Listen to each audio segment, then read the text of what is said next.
righteous and faithful, ever true. We lift our hands and sing all praises to the King of matchless worth, of matchless worth.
lift up your praise to him. Give him praise, give him glory, give him honor. And I will not be silent. I will always worship.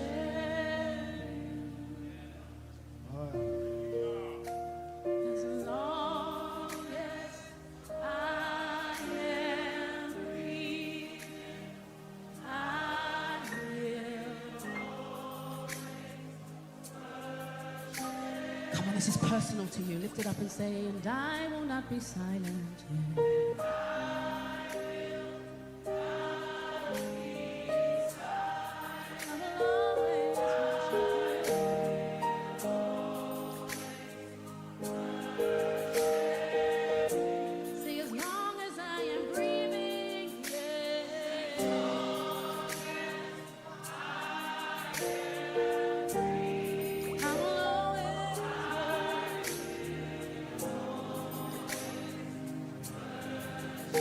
Come on, lift your hands to heaven and just say, and I will not be silent.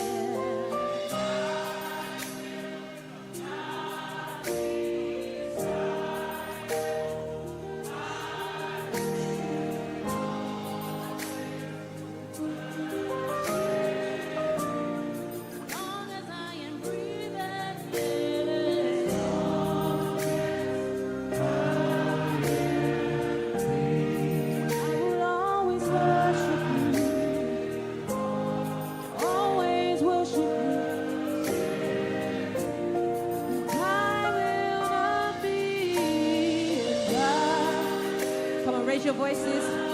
Beside, I will always worship you, Father. Always, always. As long as I am breathing, I am. Oh, I will always worship you.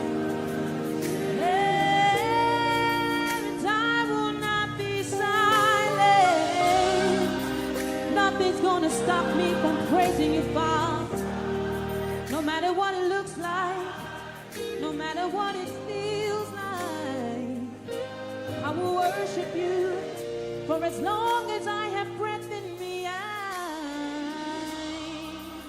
as long as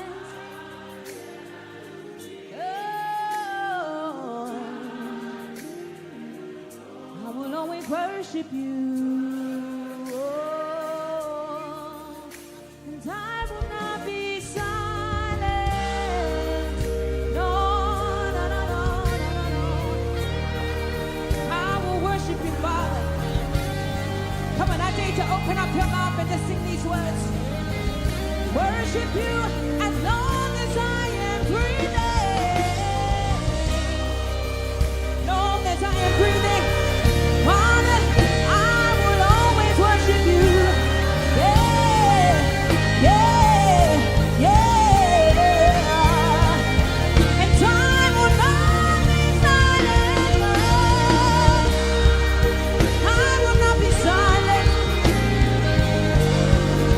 Yes, I worship you, Father.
There's a name, that's a place I can run and be saved.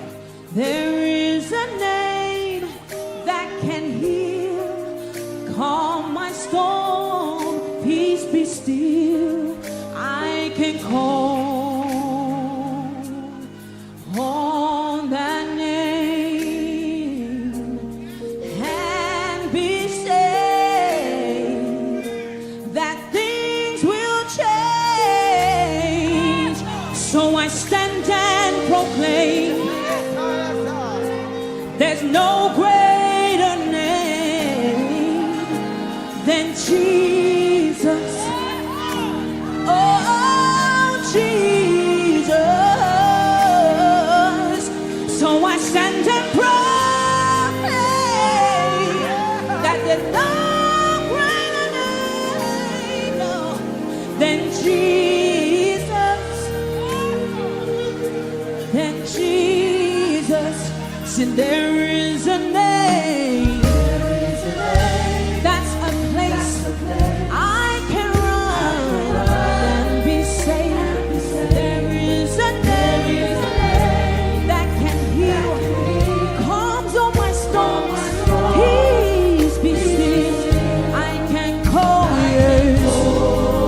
Anybody wanna call on that name?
Something about that name. It that name heals all. That name heals all. It delivers all. That name it provides all. Something about that name. When I call on the name of Jesus, the better I feel. Yeah, that name heals all. That name heals all. That name delivers all. Something about that name. When I call on the name of Jesus, demons flee at the mention of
Jesus, Jesus, Jesus, Jesus.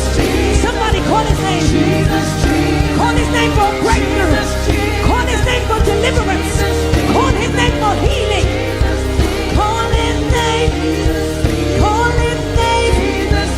Call his name.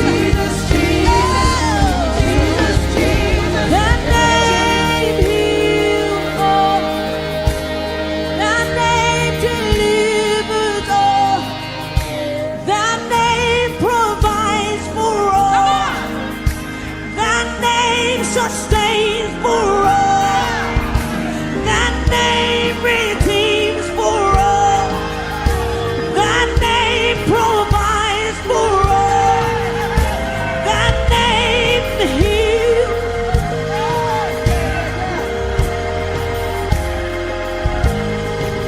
We say, Jesus, Jesus, Jesus, Jesus, Jesus, Jesus, Jesus, Jesus.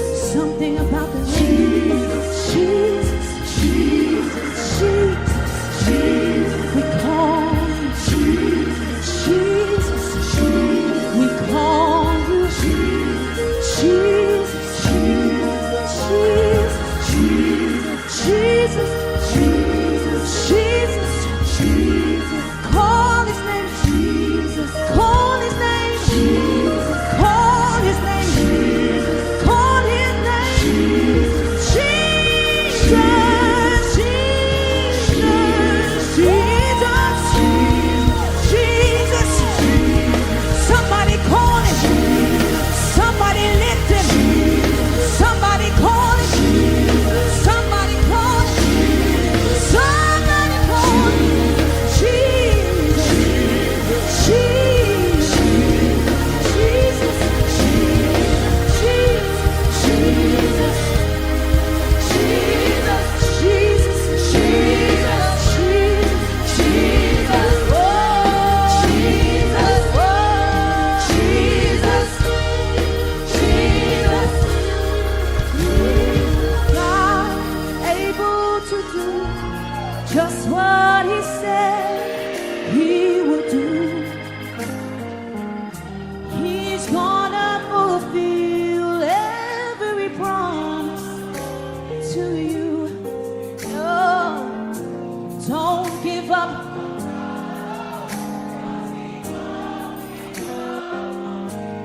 Cause he's able. Come on, I need you to lift up your hands and just praise him in this atmosphere right now. Whatever you need, he is an able God. Oh,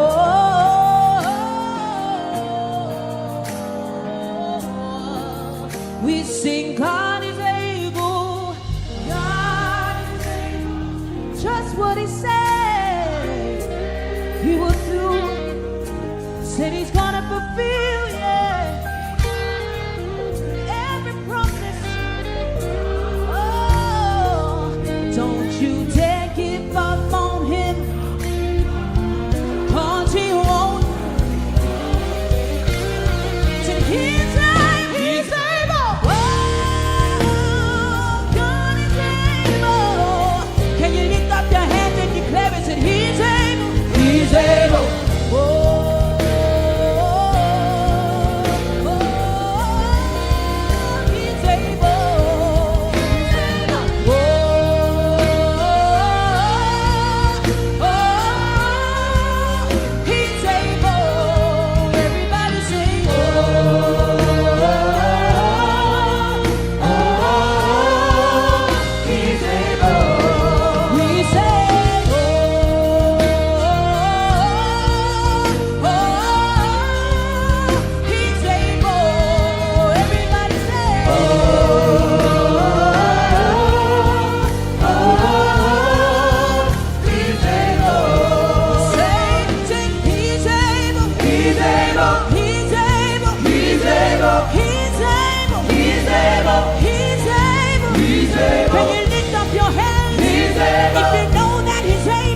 together, church.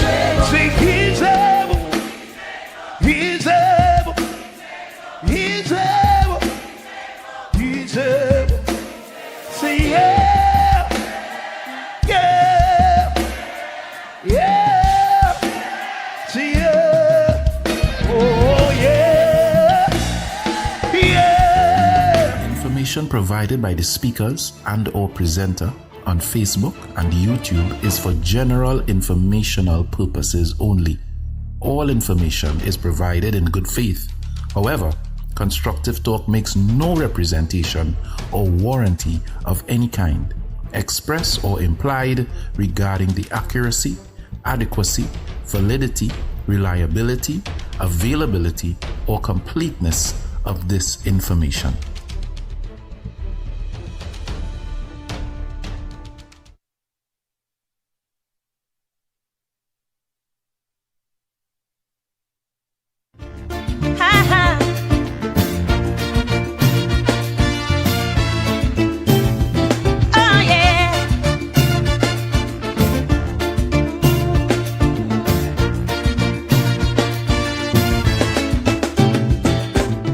Trinidad. It's back for 2 nights only. The explosive hit comedy stage play by Alan Charles. Why Didn't I Get Married? It's not good for a man to be alone. But what about the black woman? Is the church guilty of keeping women single? Or is there really a man shortage? Come laugh, cry, and think at a show that's more than a play. It's a conversation, not for the easily offended. Saturday, 1st November, 7 p.m. at USC Auditorium, Maracas, St. Joseph. Sunday, 9th November, 6 p.m. at Sapa, San Fernando. Tickets for the USC campus, $200 in advance, $225 at the door. Tickets for Sapa, $225 in advance, and $250 at the door. Get them at USC campus, A&A Pharmacy, Port of Spain, Maranatha Bookshop, San Fernando, Living Legacy Pharmacy, Arima, or online at theticketsellers.co.uk. Why Didn't I Get Married? Don't miss the comedy that everyone will be talking about. Brought to you by the University of the Southern Caribbean and Focus Arts Promotions. I recall more than 3 decades ago, a senior telecommunications manager, let's call him Michael. And Michael was assigned to the task of presenting the government's position at a regional conference. Michael struggled and visibly trembled, especially since he presented after the retired North American ambassador, who had the audience in stitches, laughing up every word. I'm Dr. Madonna Dodd. And I made a silent vow then to help people like Michael, who are technically competent, but who struggle and succumb to fear when speaking in public. Now, as a communications architect, I partner with organizations and individual leaders to transform their leadership presence, including the way they express themselves. So, if your goal is to amplify your authentic voice, influence others, and lead with confidence, join me from October 28th to November 11th for our Communicate with Confidence online course. To all the Michaels, it's possible to overcome fear, step fully into your role, and lead with confidence.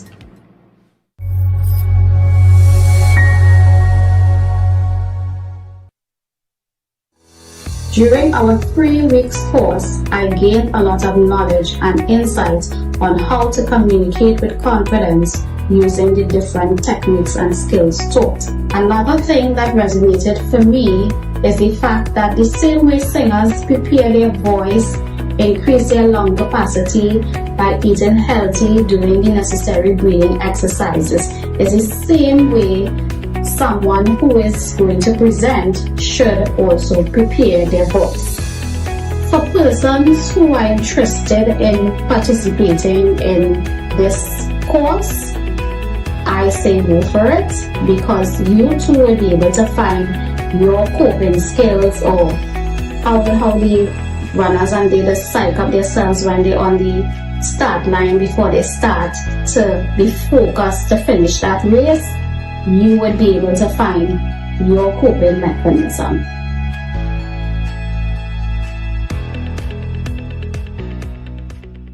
You give your hand to me and let me say hello, and I can hardly speak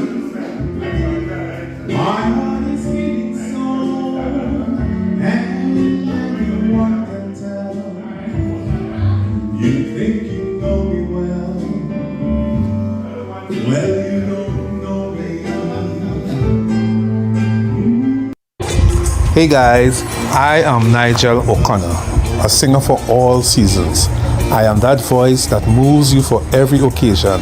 I am that voice that celebrates life moments one note at a time.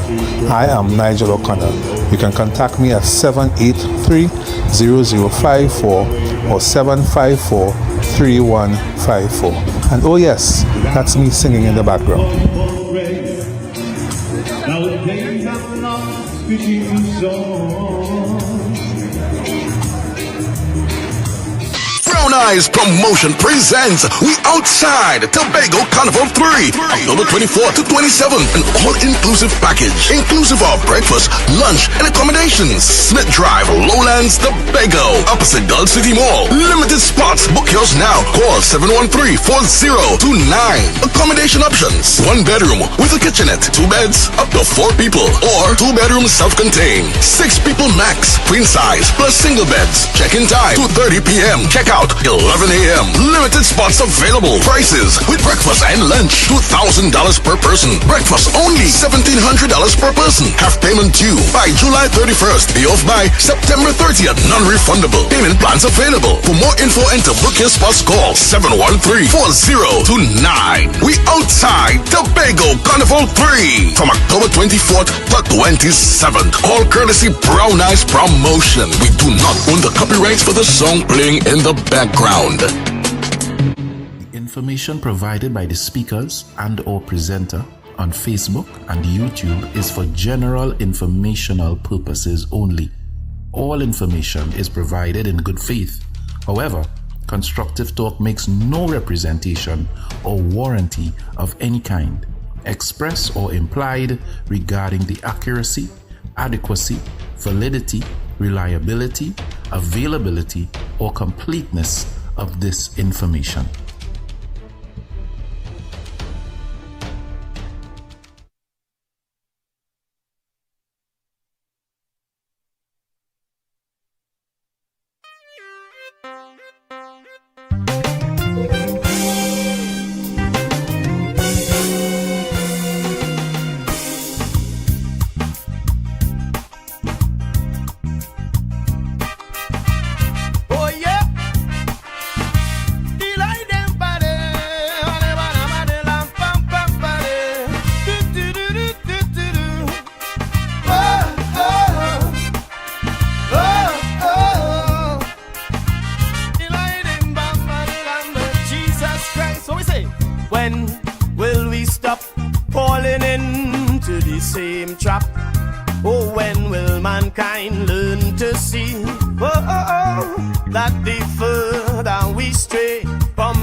Sentence God to death with falsehood and folly.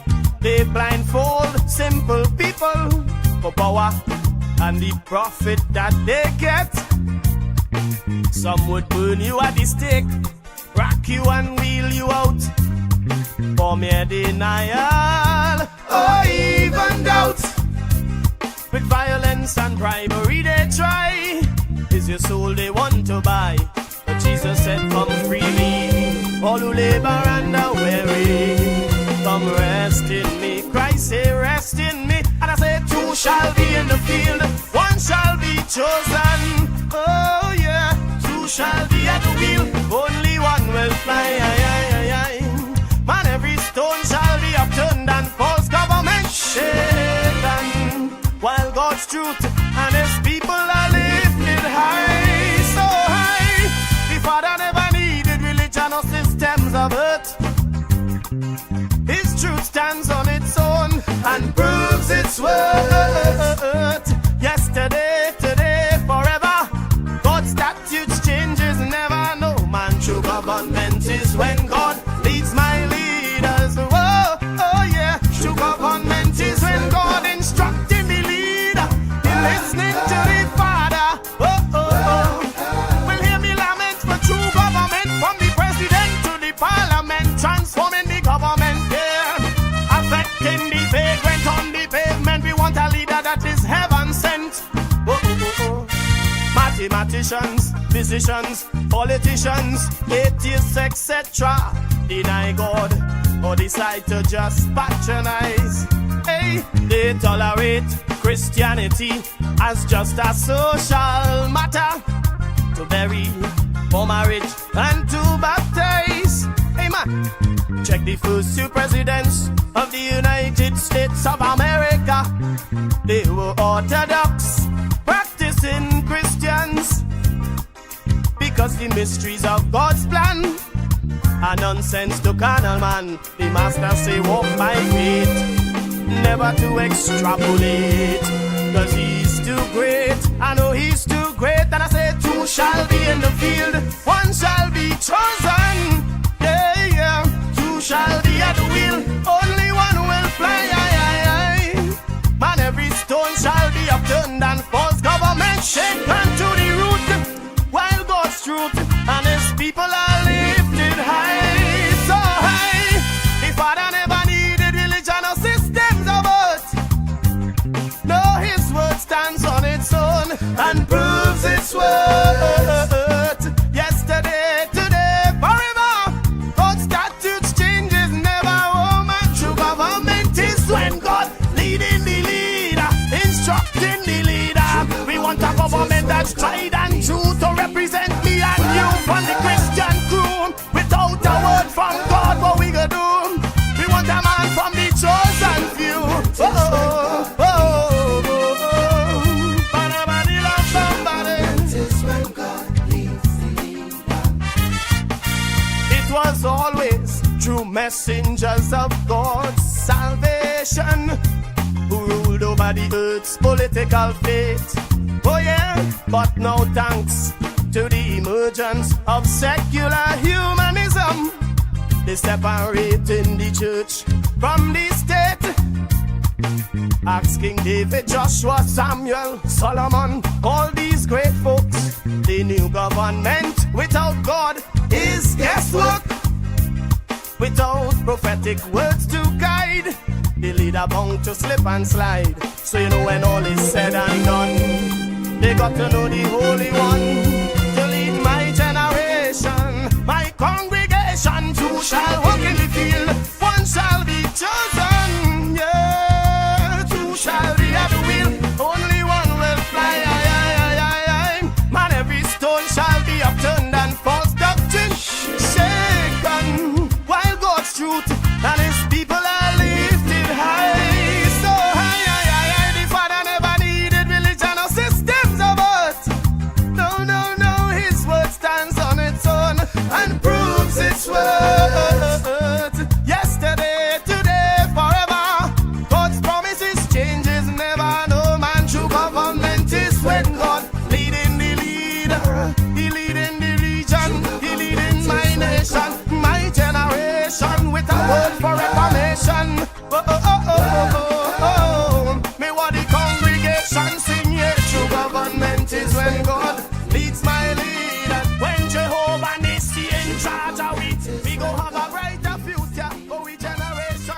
All right, good evening, Trinidad and Tobago. Good evening to those of you locked on to Constructive Talk.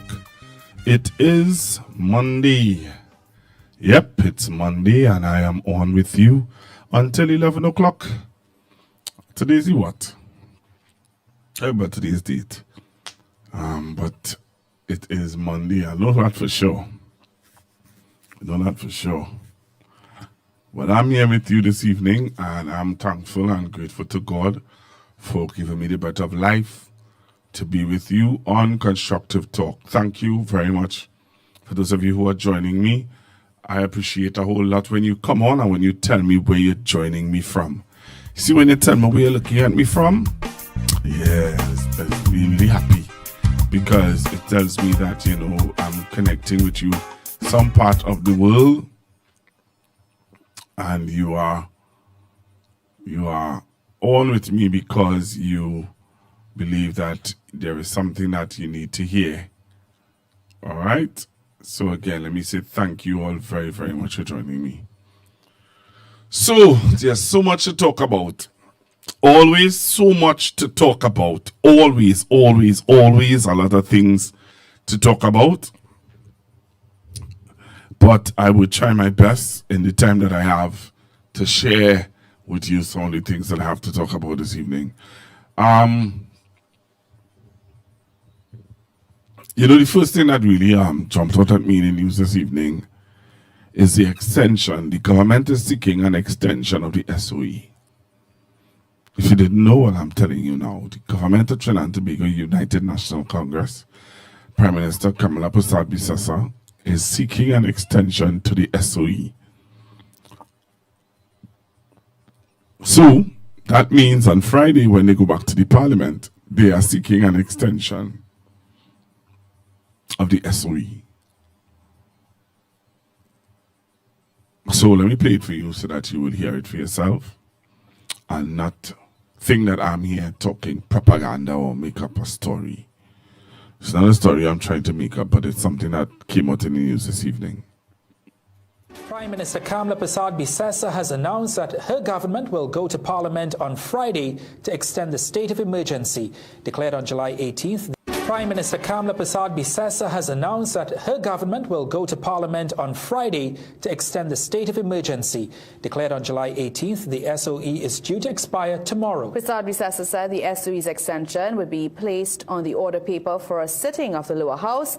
The government declared an SOE in July of 2025 due to what it said was the emergence of a highly threatening criminal network that was operating both inside and outside of the correctional facilities. Now, in August, Police Commissioner Alistair Guevara indicated that the threat which triggered the SOE had been neutralized. Today, the Prime Minister credited the SOE for what she said is a downturn in murders compared to 2024 figures.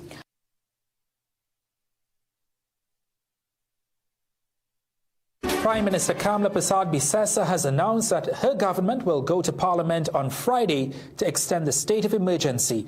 Declared on July 18th, the SOE is due to expire tomorrow. Persad-Bissessar said the SOE's extension would be placed on the order paper for a sitting of the lower house. The government declared an SOE in July of 2025 due to what it said was the emergence of a highly threatening criminal network that was operating both inside and outside of the correctional facilities. Now, in August, Police Commissioner Alistair Guevara indicated that the threat which triggered the SOE had been neutralized. Today, the Prime Minister credited the SOE for what she said is a downturn in murders compared to 2024 figures. Tomorrow the SOE ends. Tomorrow, October the 20th. The state of emergency is set to expire tomorrow. Does your government intend to extend it?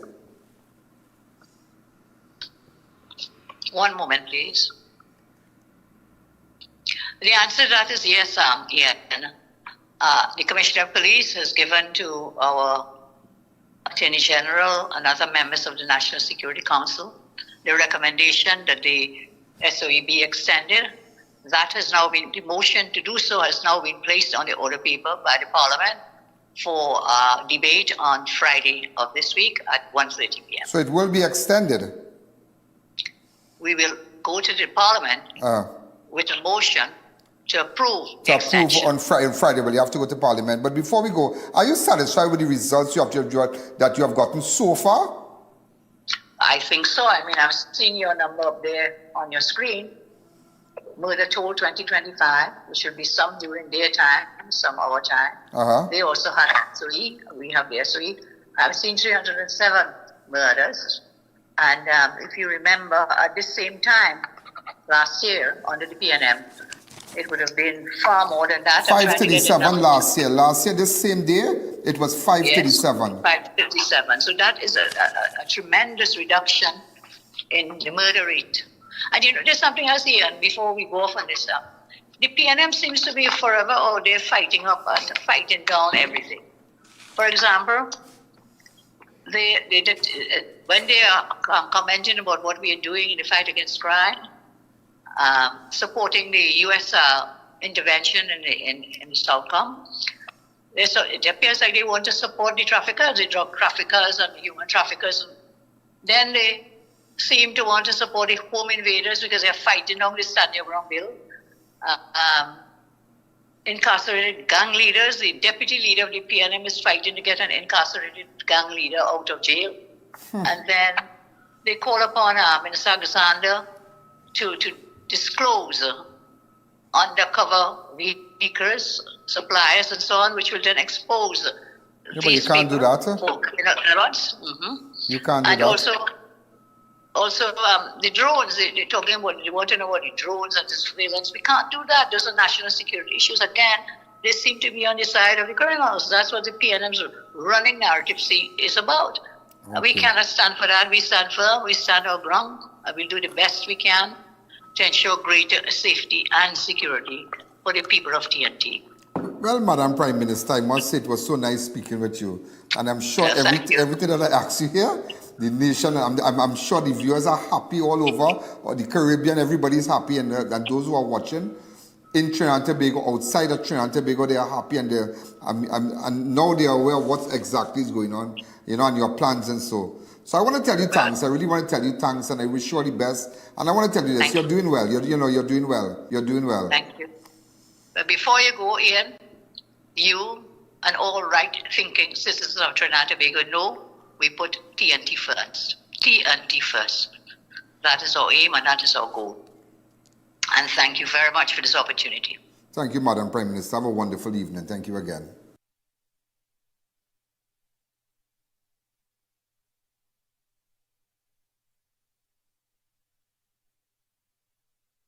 Well, you heard the Prime Minister, and so they are going to the Parliament on Friday to extend the SOE, right?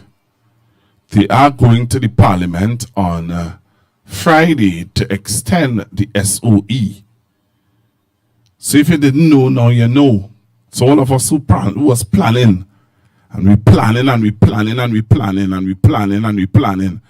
Well, the plans after to see how them plans go. But listen what the people of Trinidad and Tobago have to say to you, Ms. Bisessa. Because Ian is telling you, you're doing a good job, you're doing a good job, you're doing a good job. But listen what the people of Trinidad and Tobago have to say about your good job. Yeah, so he going for 5 years to retake everything. No, because it ain't really making sense right now. Everybody, it's still getting murder in the place. No. Why? Because I find the crime rate so high. We're not feeling safe anymore. We need more patrol in the area. I believe it should be extended because security is very important to this country. A lot of crime. Too much of crime taking place in this country. You're not safer. Anyway, you're not safer.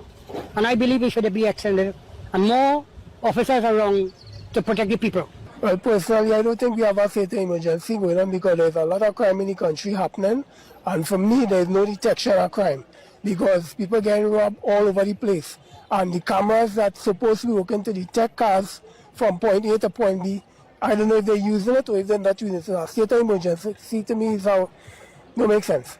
No, it really makes sense. Are you seeing that it's making sense? Yes, because people are safe in the country. Yes, because people are safe in the country. Yes, because people are safe in the country. Well, all you vote for SOE. Like that SOE not pay now.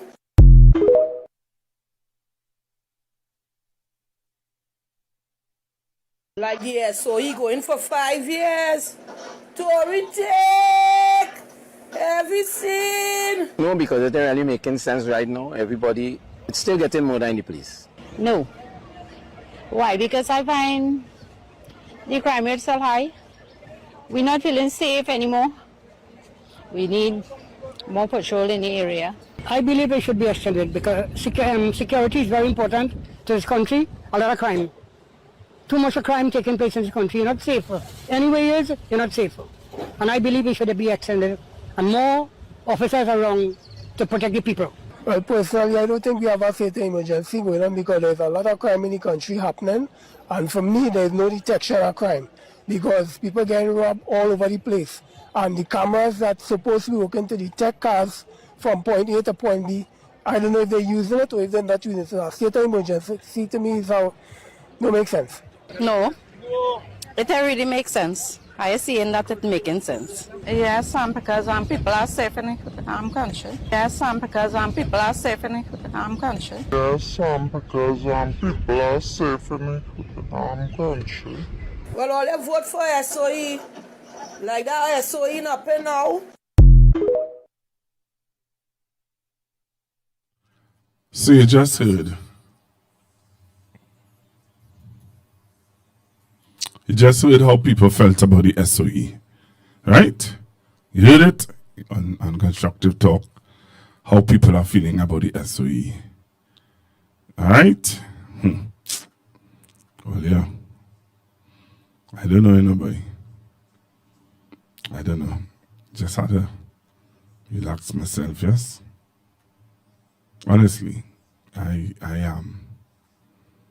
realize I fretted up myself. But so people not safe. About 2 persons said to keep the SOE and the rest of persons would have said, hey,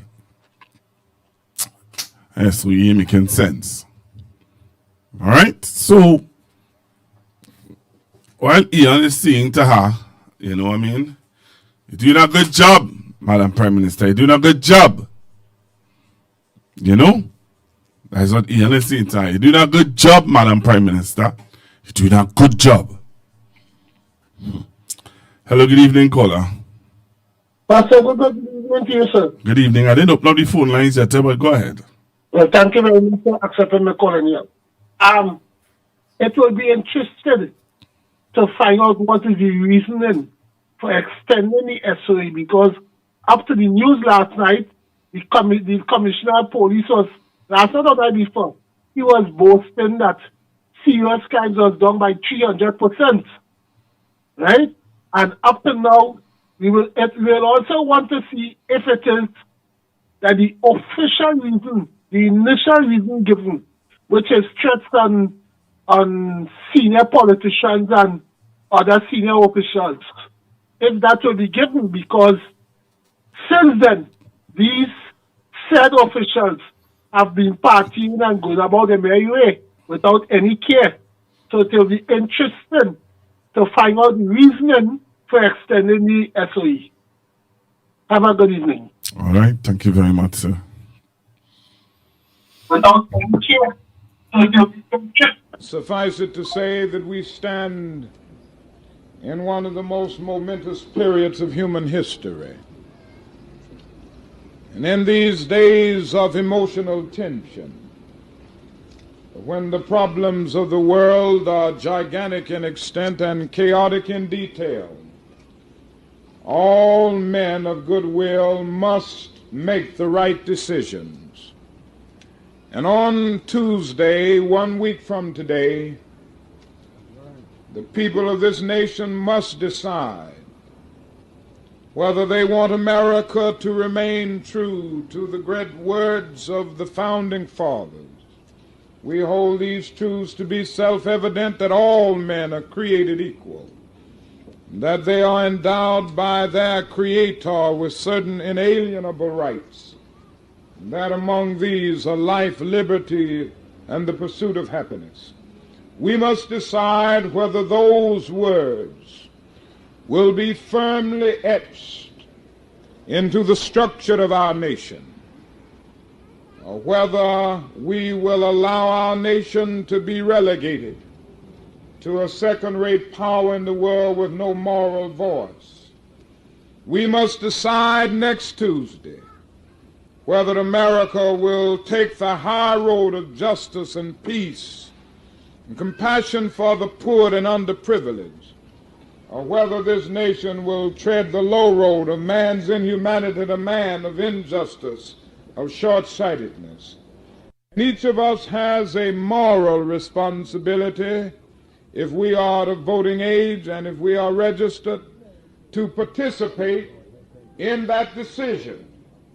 I come here to urge every person under the sound of my voice to go to the polls on the 3rd of November and vote your convictions. Now, I know you're intelligent people, and I don't need to tell you who you should vote for. I don't have any fear about that. You know who to vote for. I'm just asking you to vote. Now, just if you need, very seriously, never before in the history of our nation has a candidate for the presidency taken such a negative stand on the demands of our Judeo-Christian heritage for justice and understanding, goodwill, and compassion for the poor and peace. And so all men of goodwill will go to the polls on November the 3rd. And I hope we will have a great day in our nation so that when we wake up on the 4th of November, we will know that America has made the right decision.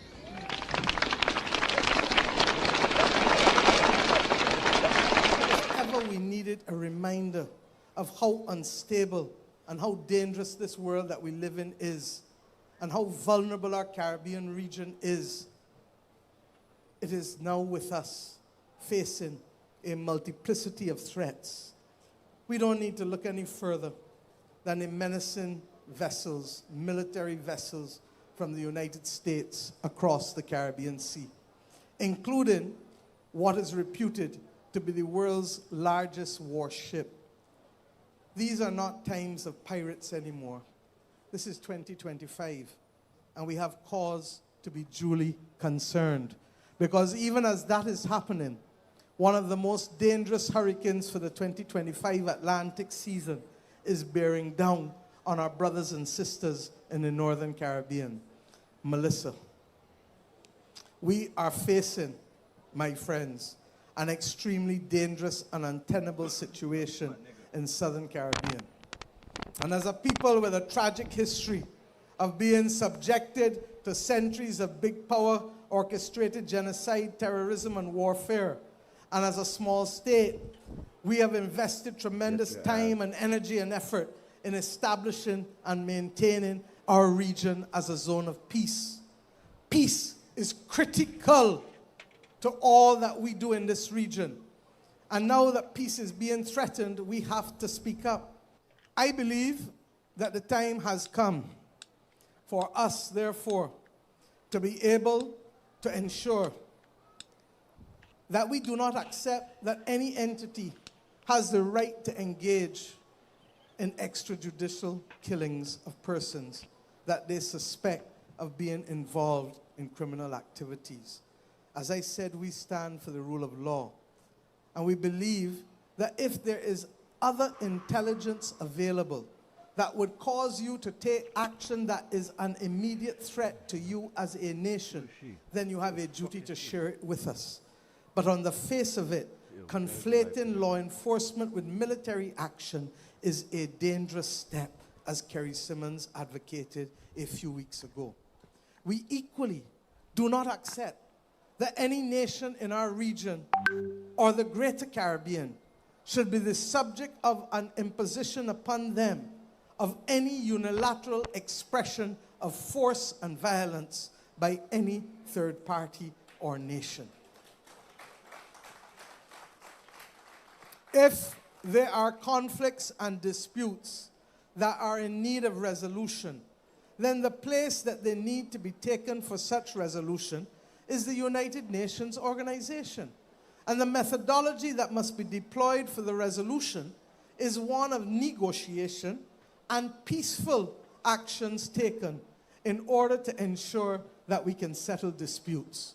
Barbados has always been that place, and that is why we were the location for the opposition and government in Venezuela to sign the pact here a few years ago, because we are friends of all and satellites of none. And I say so comforted that this has been the position of every single government of the country since independence. The violent actions that this buildup has led to needs to be the subject of dialogue. And I have said before, almost every war in the world in history has been ended by dialogue. So let us have dialogue to prevent the war from starting rather than to stop it when it has started.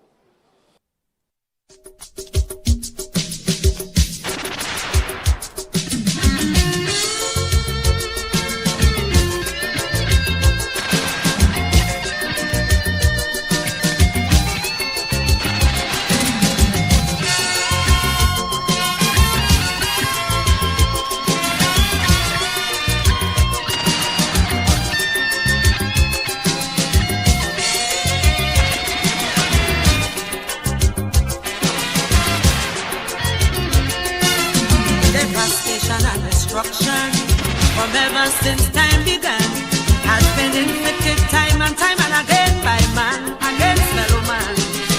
Yet man wouldn't learn from history. It makes him more violent, producing deadly weaponry with nothing but evil intent. So the war could never be over, peace will never be seen, long as man in his quest for power keep destroying fellow human beings. Fellow human beings, I'm telling you, nobody, oh nobody, when you really think of it, nobody wins a war, because the agony of defeat will linger, nations still hating one another and superpowers, they're looking for more power, as long as violence and aggression still dwell in the hearts of man, brother. Cannot be won. No, the war will go on. It cannot be won. Fallout from war is chaos. Plenty agony, plenty pain. Economies left in shambles that may never rise up again. Collapse of the money system. Disruption of foreign trade. People turning against their leaders for the blunders that they have made. Pollution, radiation taking its course, and the thousands that die in battle. Oh, what a waste of human resource. Of course, I'm telling you, nobody, oh, nobody. When you really think of it, nobody wins a war. The brutal clash of ideologies, carnage and social anarchy, and life reduced to pitiful dimension. The falling back of progress and growth for an entire generation. Sister, the war will go on. It cannot be won. No, the war will go on. It cannot be won. Prime Minister Kamla Persad-Bissessar remains unfazed by Venezuela's latest move to suspend bilateral energy agreements with TNT, saying that the country's economic future is not tied to its South American neighbor. However, former Energy Minister and former Prime Minister Stuart Young criticized the UNC administration, accusing it of mismanaging the country's energy sector and eroding years of progress. Jesse Ramdale has more. Prime Minister Kamla Persad-Bissessar says the government is not concerned about the future of Trinidad and Tobago's energy cooperation with Venezuela following an announcement from the Venezuelan government that Caracas is looking to suspend all bilateral gas agreements. Venezuela's Vice President Delcy Rodriguez explains that Article 13, Number 3 of the 2015 agreement grants either party the authority to formally renounce the deal. She described the agreement as very broad and said the denunciation would be a responsible measure to protect Venezuela's national interests. The move on Monday by Venezuela's oil ministry places the development of the Dragon gas field in limbo once again, as well as Coquina Manikin and the Lauren Manatee gas fields. Just a month ago, the U.S. granted TNT an OFAC license to pursue the Dragon project. The Venezuelan vice president has argued that the Kamla Persad-Bissessar-led government has shifted its foreign policy in a way that undermines the regional solidarity. But in an immediate response, Persad-Bissessar said the decision, while unfortunate, would not derail the country's plans for economic growth and energy development. She contended that her administration's approach has been one of balance and prudence, saying the previous government heavily relied on the Dragon gas project. Former Energy Minister and former Prime Minister Stuart Young criticized the government's handling of the situation, saying the country's energy future is being systematically destroyed. He is particularly concerned about the Manatee gas project, which has been reported to hold around 10 trillion cubic feet of natural gas. Meanwhile, opposition leader Penelope Beckles said the development is both alarming and consequential. Beckles said the development represents a complex and delicate challenge that requires a measured and thoughtful response from the Trinidad and Tobago government. Jesse Ramdale, CNC3 News. Please use this as a wake-up call. Very soon the general coming. Stay home like fools and don't vote again. You're going to hear the helicopter passing. She coming right back to thief again. So wake up!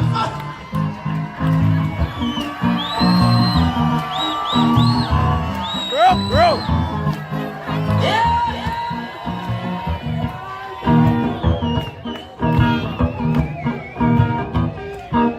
The results in the last election wasn't minuscule, but PNM fall. But let me remind every black man, please use this as a wake-up call. Very soon the general coming. Stay home like fools and don't vote again. You're going to hear the helicopter passing. She coming right back to chief again. Wake up from your slumber, black man. You can't sleep no longer. So much your years are warning all you. And it's the same bloody nonsense you're going and do. You can't sleep no longer. The children and the nation go to suffer. I want to hear you singing from the tip of your throat. This time we going and vote. Wake up from your slumber. We can't get 5 years more coming up. I want to hear you singing from the tip of your throat.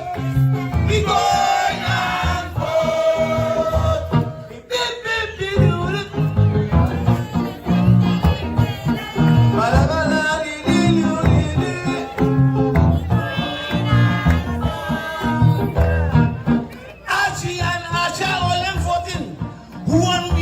Who with walking stick. Some discharge themselves from the hospital. They going and vote even though they're sick. But we not voting and bad talking wrongly. I mean, we stabilize the economy. And no vote is a vote for the UNC. But black man is always the black man's vote. Wake up from your culture, black man. We can't sleep much longer. No one years are warning all you. And it's the same bloody nonsense you go and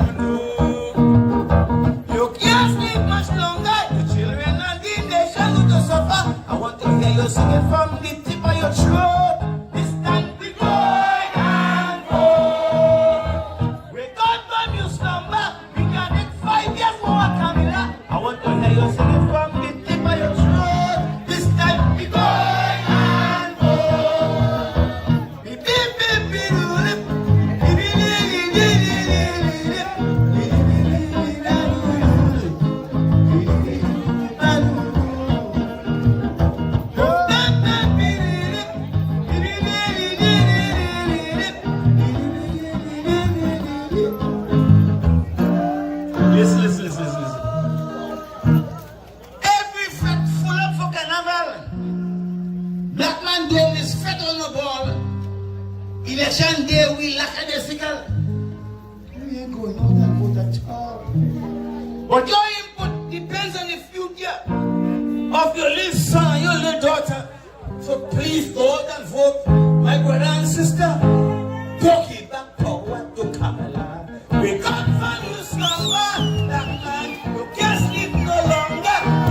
it's at times you have to get serious.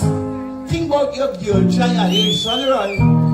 When Pandey was playing like a trail, Color regime, Ranogan and Bale, they love dishonesty. People listen to me. Go and exercise your civic duty. Wake up from your slumber, black man. You can't sleep no longer. I want to let one on you, and if they say nothing nonsense, you want you can't sleep much longer. The children and the nation going to suffer. I want to tell you, sing it from the tip of your throat. This time we go. One more. Wake up from your slumber. I can take 5 years for a Camilla. I want to tell you, sing it from the tip of your throat. This time we go. We believe that the government, the Honorable Prime Minister, she ought to come and do a press conference. She ought to have herself available to the press, to ask questions, because if you follow up, let's go back to her going to the United Nations, speaking with, Secretary of State Rubio, and all that is happening. I made the point that we are hearing more from the President of the United States, Donald Trump, and the Secretary than we are hearing from the Honorable Prime Minister. The Ministry of Foreign Affairs cannot keep just putting out press releases and not properly responding. Well, another voice is calling for the Prime Minister to urgently address the nation is regional security analyst and former head of the National Operations Center, Dr. Gavin Hira. Hira says without clear communication, speculation can fill the void, creating panic. He's also urging the Ministers of National Security and Foreign Affairs, as well as the heads of the Defense Force, to outline the scope and intent of the U.S. vessel's presence. It is about time now that we have an address to the nation. I would go further to say that we need to establish a national coordination task force that probably briefs the country once a week on all developments as they occur, so as to ensure that we are properly informed and accurately informed until this matter is laid to rest, and hopefully laid to rest peacefully. So I recommend and advise on the formation of a national coordination task force, the Prime Minister of Foreign Affairs, Defense, Homeland Security, and other key agencies that can brief the country once a week, and more importantly, an address to the nation, critically needed, urgently needed now. The USS Gravely will dock in Port of Spain on Sunday for a 5-day visit. The Prime Minister says the ship's presence forms part of ongoing joint security exercises with the Trinidad and Tobago Defense Force. What have they been saying about this situation? Well, up to last night, not much had been said publicly, at least. There was a written statement from the Prime Minister's office yesterday in which she essentially blamed the opposition for warmongering here. She said there was nothing to worry about, and that, there's a boat, a warship from the U.S. that's expected to dock in this port behind me. And she said the reason that was happening was basically to show the close ties between the two countries. Now, today we had exclusive access, as you said, to the defense minister. We asked him first and foremost who had decided, who had requested that this ship come here. And he said it was at the U.S. request. He did say that it had been planned beforehand, that this wasn't new, but he wasn't able to tell us when it had been planned, just said that it was a request of the U.S. Beyond that, he expressed, or echoed rather, what the Prime Minister has said over the last few weeks, which is essentially complete support for the actions of Donald Trump and the U.S. in the Caribbean Sea. Let's listen to what he had to say. If the U.S. has deemed a country to be, or persons operating as narco-traffickers and deem them terrorists, and they are waging a war on terror, then it's up to them to come to that conclusion. Because as you understand it, law is basically all about interpretation. You might not agree with their interpretation, but if their interpretation is that we've deemed these people to be narco-traffickers and these narco-traffickers, to be terrorist organizations, and they are waging war on them, that's their prerogative. It hasn't happened in our waters. It has happened in international waters. We're not done. It's raining now. Well, there you hear. It's basically, it just started raining here. So, but what basically he said encapsulates the position of the Trinidadian government. And now Trinidad is really between a rock and a hard place right now, because really its only ally in the region is the United States right now. There was a recent statement from CARICOM, which is essentially a regional body of English-speaking Caribbean nations, and they all came together and said they wanted peace in the region. And interestingly, Trinidad and Tobago did not sign that statement. What have they been saying about this? President Trump is stepping up his war against illegal drugs on two fronts, military and economic.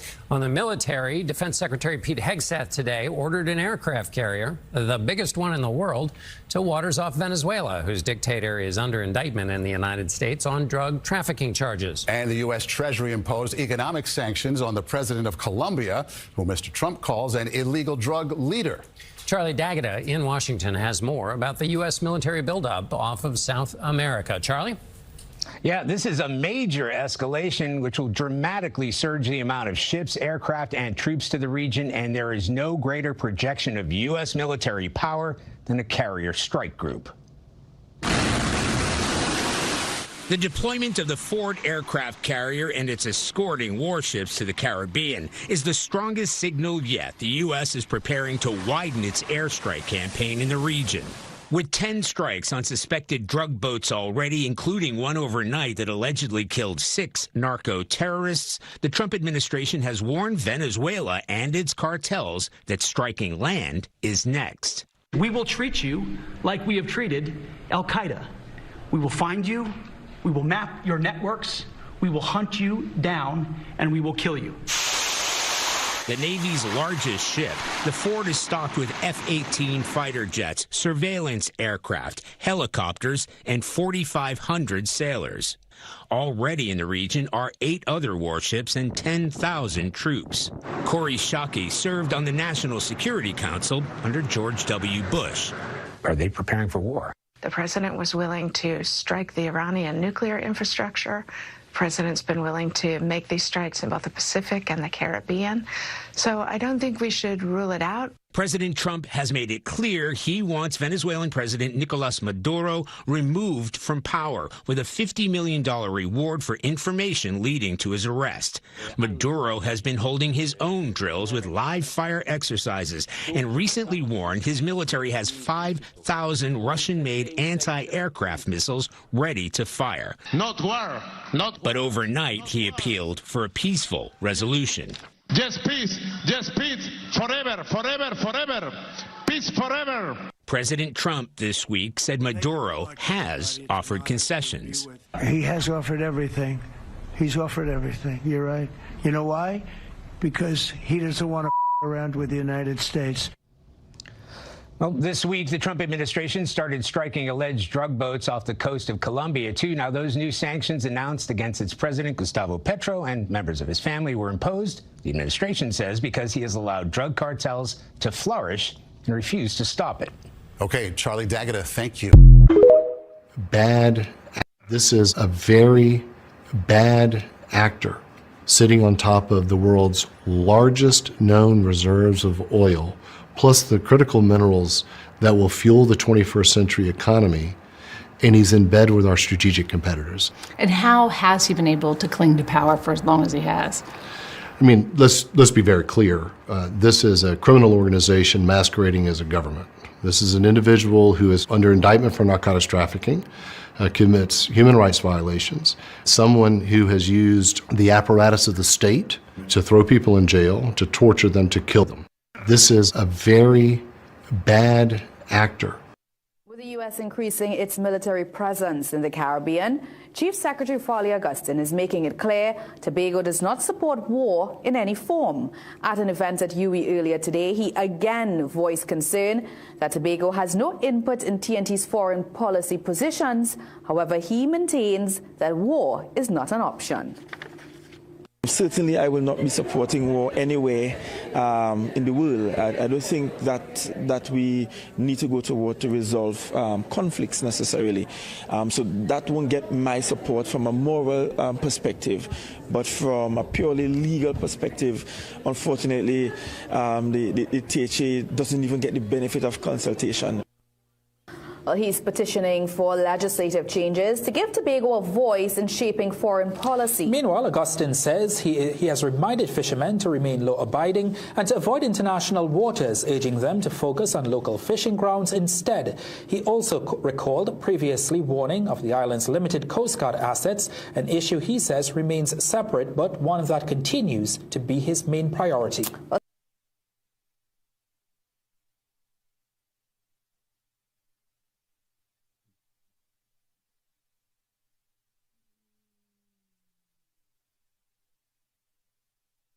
So you all heard Folly. You all heard Folly? Folly?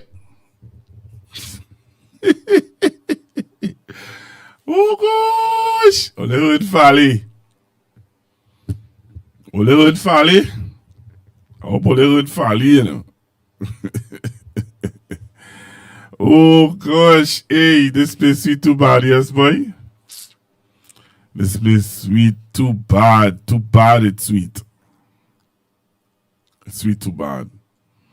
So Al Jazeera News is in Trinidad because they want to get first-hand what's going on because they realize that our media isn't giving any kind of information, any kind of news. So Al Jazeera News is here. I just played you a story from Al Jazeera. I played you a story from CBS. Let's see what's going on. Hello, good evening.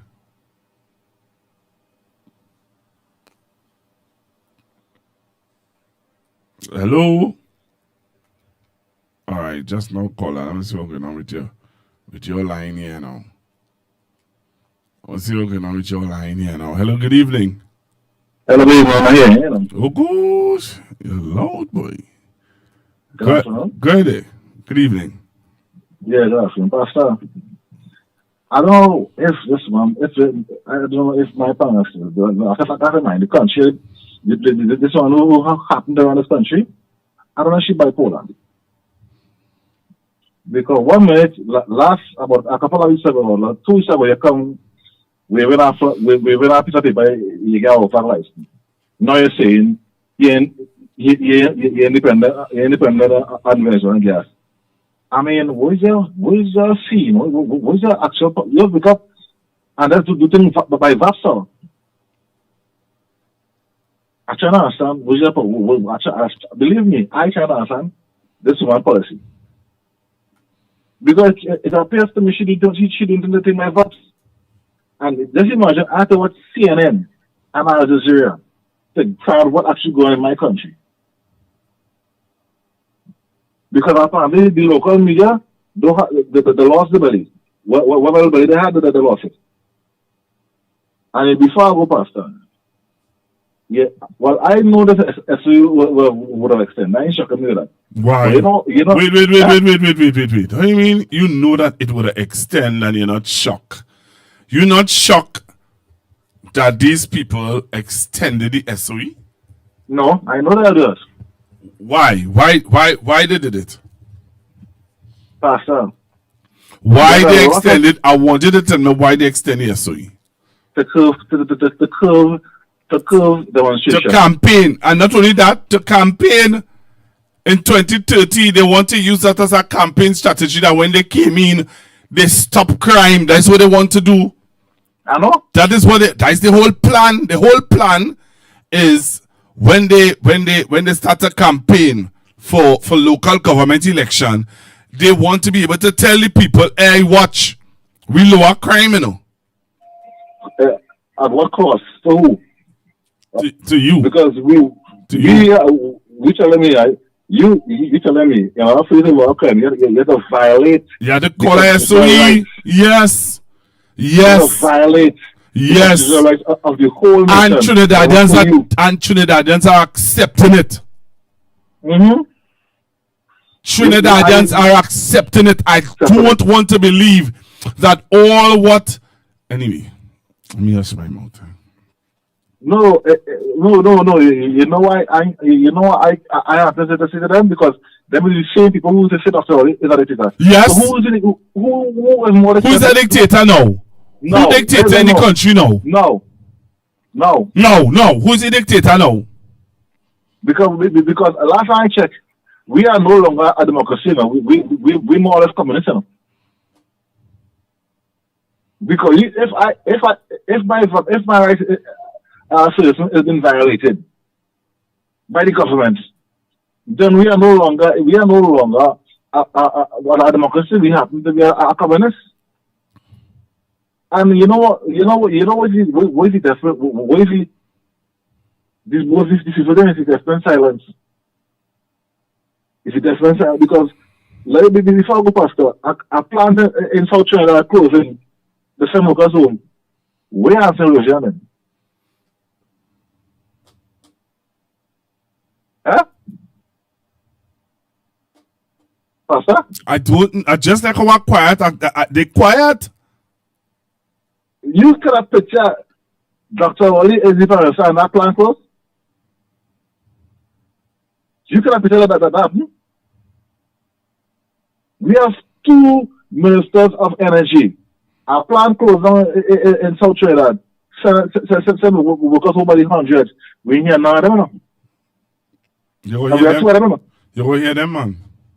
When?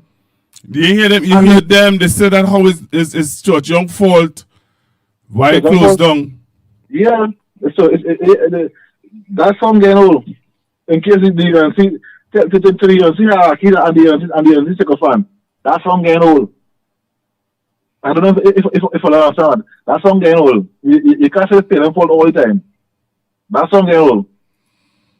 So let me make some space for some caller, but I just trying to understand what really going on. Who really advising this lady? Because I don't know if you know before I go, right? Is it costing the state just to pay them every month 2.7 million in salaries to pay just to pay them alone. 2.7 million it costs the state every month to pay them. Anyhow, before I go, you see, Pastor, have a good night. I go on. Thank you very much, caller. Hello, good evening. Yeah, evening, Pastor Gogo. How you doing, brother? I am okay. How are you? I'm good. So that people took gullible. How they gullible? How they gullible? When I'm not hearing you clearly. You're not sounding clear. You're not coming across clear. Eh? Let me try to take off this thing. Hear me now better, right? Yeah, I hear you a little better now. Alright, that was a better piece. When PNM was in power, all them UNC lawyers went to court and get all them bail for murderers and all kind of thing. They do that now? They do that now. They have state of emergency to make it look like they do not good job. To curb. Yeah. To curb the murder rate. That's what they're doing. And Trinidad people just sit down there and 10 days mentality that Trinidadians have. 10 days mentality, just forget. And all the law firm and who's representing all the criminal is UNC lawyers who's doing it. Them is what's doing it to destabilize the country under the PNM. And the UNC coming power now. Yeah, you got a good job, Prime Minister. You did a good job. A good job at deceiving the people. A very good job at deceiving the people. The Caribbean stand together as one. You're the only clown who jump out and but war, and the war is in Trinidad. The war wasn't on the sea, and they take off all the equipment of the sea and say the war wasn't on the sea. It's on the sea now, right? Yeah. It must be on the sea now. It must be on the sea now. Yo, all your stay, all your vote, all they get warned. All they get warned. I so fed up here, Pastor. I go tell all you, don't make that mistake and put them people in power. Just stay home. You know, it's cool. You see what happened? You see what happened to the students and them in Jamaica? Pastor Google, food prices high up here too, you know. But you see, nobody see. High, you know. No, Trinidadians believe it easy is sockeye. No, it are people who No, it's that people who don't believe them thing, and that people who believe that they can live the life and just live the life, man. They do like what Marsha said, live my life. Live my life. That's what they want to do. They believe that this world, they don't want to sit down. Let me tell you something. People don't want to sit down and take a conscious decision or a conscious acknowledgement of what is really going on in this country. So they're watching what the UNC doing and they're saying why the PNM didn't do that, or they're watching what the UNC doing and feeling, well, nothing is wrong. Oh, what is what all making a big fuss about? But things are happening. Al Jazeera News is here. Why Al Jazeera News here? Al Jazeera News just feel to come here. I don't know what wrong. Dr. Raleigh was telling all you, but no, you know what? All you got to take news from the white man and the other people. He telling all you as it is. What's going on? What's going to happen? They don't want to hear that. They don't want to hear that. They want to hear that. All they want to hear, hey, come and get this. Come and get this. When the thief, all they get the scrums, all they like scrums. Yes. All they like scrums. Yes. But later down now, you watch your country in trouble. Because of these people, all for COVID, everybody get paid. Who was home? No, what they do now? They close down CPEP. Poor black people, the ones that she says she can't win without, right? Them is the ones at home. They're worried about white collar crime no more. They're worried about that. They're worried about the little pop on the corner doing the little shoppiness. You know, I saw a video with a young lady. You see the plant that the first caller talk about? They closed down the plant, right? And they are the ones that normally supply the nation with dry ice. And I saw a young lady, a young entrepreneur, talking about how it is affecting her ice cream, her small business. Must trickle down. Must trickle down. And it have, I watched something in Trinidad, eh? It has certain businesses that are running tax-free. And they start up with a little shed, and there's a big bungalow in the back. But we can't collect tax money from them. No, what are you talking about? Right? We can't collect no tax money from them. But they collecting a whole heap of money. Up here you have to pay for everything. Everything you have to pay for. Right? Or they come up here, they're paying for everything up here. Well, there's no problem with that. But in order to sustain all your own country, all they make it once that noise. Nothing is free. Nothing is free. Look how years I come past Google, I come down to that, I rent a car. You see that car road? Yes. From Polo Shop go up the road? Yes. It's the worst piece of road I see. They would never fix it. Never, no matter what. The person in charge of point up here is UNC, and it will always be UNC. But they look at that side as PNM side, they wouldn't fix it. Very true. When they're going up there in the night, with all them potholes, somebody can stop and rob you. They ain't care about that. They ain't care about it. And I hear somebody call on this program already and talk about that road. What they doing? Pastor Google, have a good night, brother. I love your show. God bless you. Continue to do your work. I'm trying to reach out to these people and them. I love to listening, brother. Thank you very much. Yeah, man. It ain't easy, Olia. It ain't easy. It ain't easy. It ain't easy. But I see Mr. Young sent my song here. I want to play it. Hello, good evening. Hello, good evening. Yeah, Pastor Google. Yes, sir. Good night. Good evening. Pastor Google. Yeah, you have to listen to me on your phone, not on the television. Hello, Pastor Google. Good night. Good evening, sir. Yeah.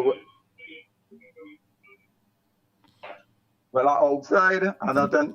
Yeah, but I am hearing the television in the background. So if you're listening to me on the phone, you will hear me properly. You're still hearing it? No. You're still hearing it? No, sir. All right. So what I want to say, we have realized that Christopher Columbus has resurrected and take forth into another human and enter into the Caribbean once more. So when this another Christopher Columbus has already done his job, who will be sharing in the spoil? Because we see certain people say, right? So I just be coming. Serious thing. I heard it say about last week that these people have 19 seats, surety, 19 seats. Right? So these people have been doing their homework. I know they had, but you said 19. So already doing the homework, very good, right through, have been studying, doing their homework. And we just, they liming and sleeping and liming and they studying how to keep going forward and how this country under them and right through Pastor Google. We sleeping, and we have to wake up. I just see Bob Marley, how long and will sleep and just let people understand. Next election coming general, local, next general, we ensure election here if these people really get a full. All right, let me play with them. Let me play and keep playing. The yellow was the code. I see good. I see a lot of people crying on the phone and sorry. Start a story at Marcus Garvey. Self until they're back against the wall. You saw they're back against the wall. All right. All right. All you start a story yet, you know. And I tell all you pray. Seeing what's going on, and the woman say party first before country. Tonight I hear she saying country now. You get the country now, you hear in country now. Before party. All right, thank you very much, caller. All right. Okay, pass. Good night. Yeah. Yeah.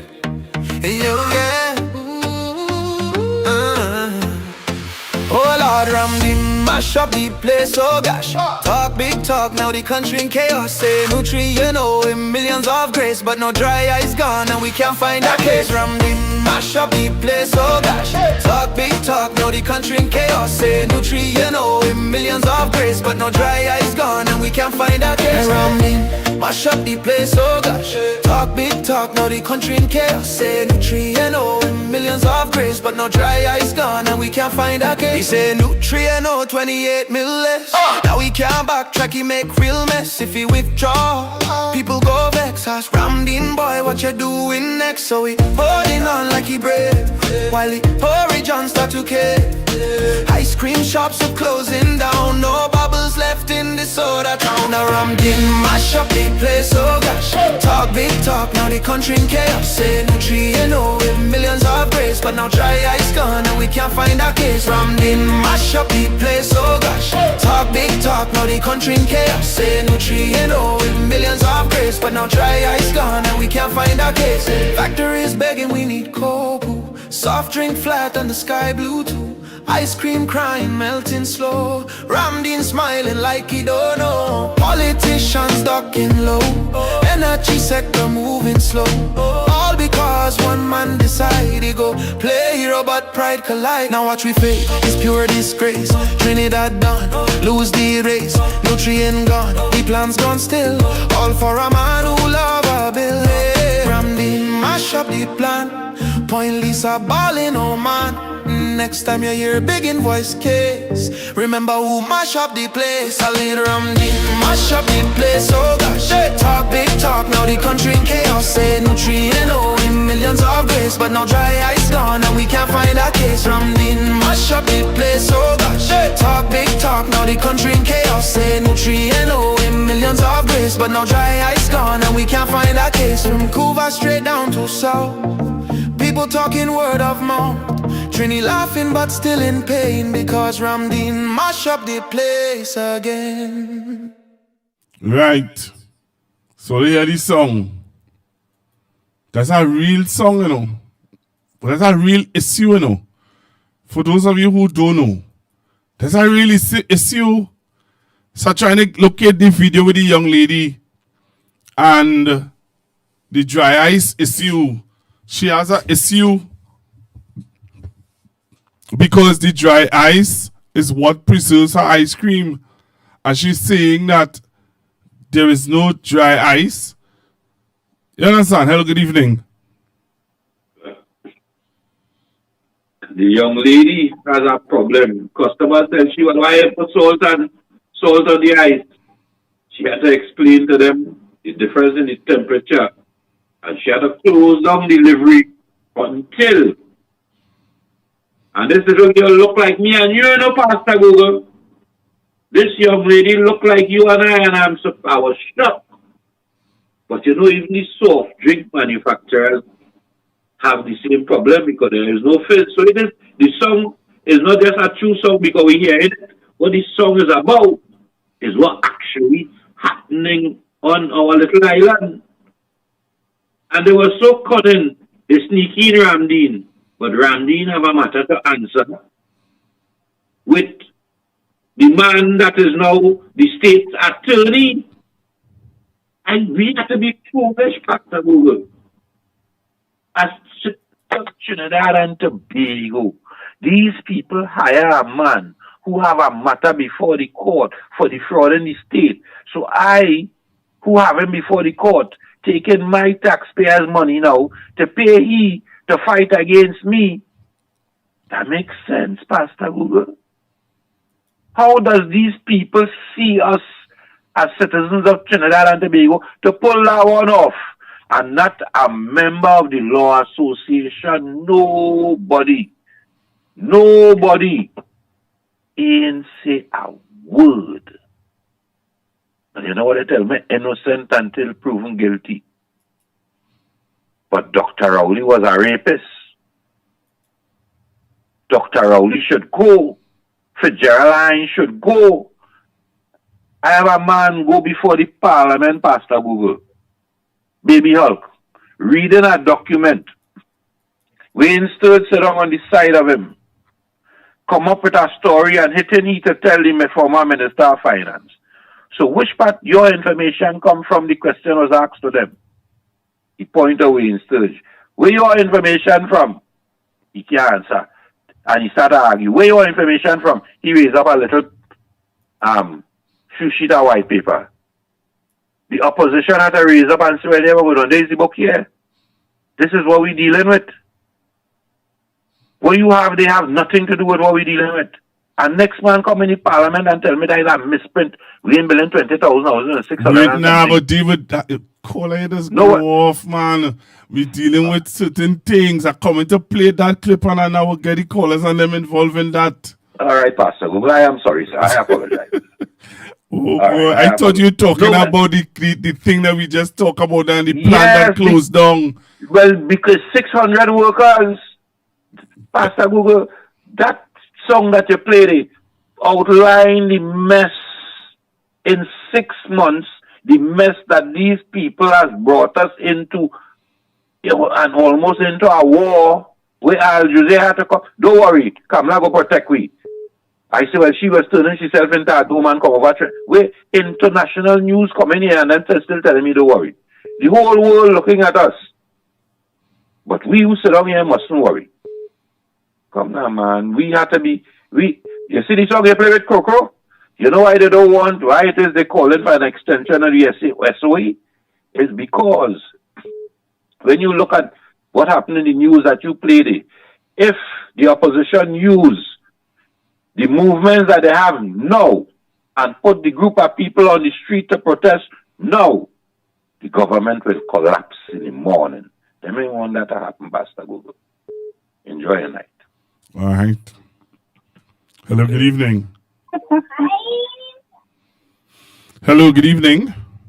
Hi, good evening, Pastor Google. Hi, good evening. I'm calling from Superior. Usually my mother-in-law is the one who calls, but this is my first time calling. Okay. And I am looking at what's going on, and it is very worrying. Why? Tell me why. Take your time. I want you to take your time. Because there's a lot to worry about. Tell me, what are some of the things that you are worried about as a young lady? Apart from the economic impact of a potential war, Yeah, tell me. that's the main thing, because I don't think people realize how serious that could affect our trade, foreign exchange, etc. But the point I'm trying to make is actually related to the budget. Right. We have seen internationally that oil prices were pegged at roughly $58 to $66 over the next fiscal year. Oil prices are currently, give or take, $53 to $55 a barrel. Our finance minister has pegged the price in the budget at $73. Mm-hmm. And I am wondering, because as we know, in times of war, oil prices tend to increase mostly because of increased demand for fuel for ships, airplanes, tanks, etc. Possible shortages because of production. Is it that the UNC government is supporting U.S. intervention in hopes that the oil price will increase in the short term? You think so, girl? I am just looking at it because I cannot see what else would cause such a jump in such a short term. Because fiscal 2025 to 2026 has technically already started. Yes. And I'm trying to understand what else could cause Mr. Tanku to believe that the oil price will increase by $20 over the next year when everybody else is saying they are forecasting it around $50-something to $60-something. So I'm just playing devil's advocate, I guess. Wow. So that's one thing that you are concerned about, and you're watching, and But what about the other things that has been happening in the country? All right. So we're hearing now where they're going to extend the SOE. Yes. They plan to extend the SOE. No, they came in to government and continue the SOE. Yeah. So it was April, May, June, July, August, September, October. Right? And now they're going to. And now they're going to. So do you agree with the extension of the SOE? Oh no! I agree with the point that you were making, that they are trying to campaign off of the fact that the SOE has led to a reduction in crime. Although at the same point, the Prime Minister has made comments that the U.S. presence has impacted the levels of crime in the country. So I don't know which one it really is. But I wonder if they really think they could keep this up. Yes. For the whole. They may not keep it for the year. whole 5 years. 5 years. I don't think they would do it for the whole 5 years. But I think that they really believe, or they really they're gonna do it. Wow. So that means if they extend it October, November, December, January, February, March, April. So it will come back around to the so the anniversary. Yeah. The anniversary. Wow. I wouldn't be surprised, but I don't know. I just fed up of them on the whole. Right. This is the most sickening government I've ever seen. They're arrogant, they're clueless. I have never seen in the past a government come into power and replace every state board. Where does this happen? And on top of that, things like FCB, Republic Bank, when you put your people in place, how does this look for people, for investors from outside, knowing that the government has such a heavy hand over private institutions? I am just so fed up of them. Wow. I'm looking at Facebook sometimes and I'm annoyed, I'm pissed, I'm frustrated.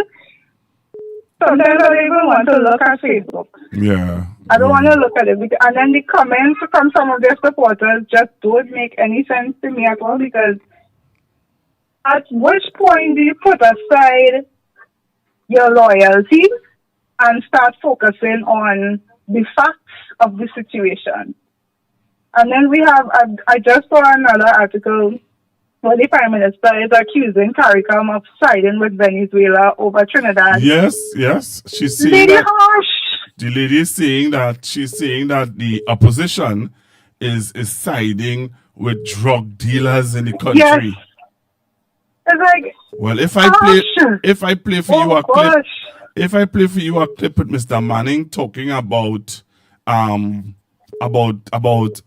board member, she put somebody on a board who have questions to answer about a container with chicken. And he say the marijuana is my own, but not the the chicken is my own, but not the marijuana. I remember that vaguely. Yeah, and she put him on a board.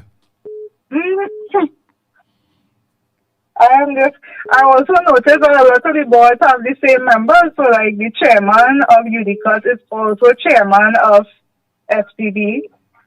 I saw another board member is also on multiple boards.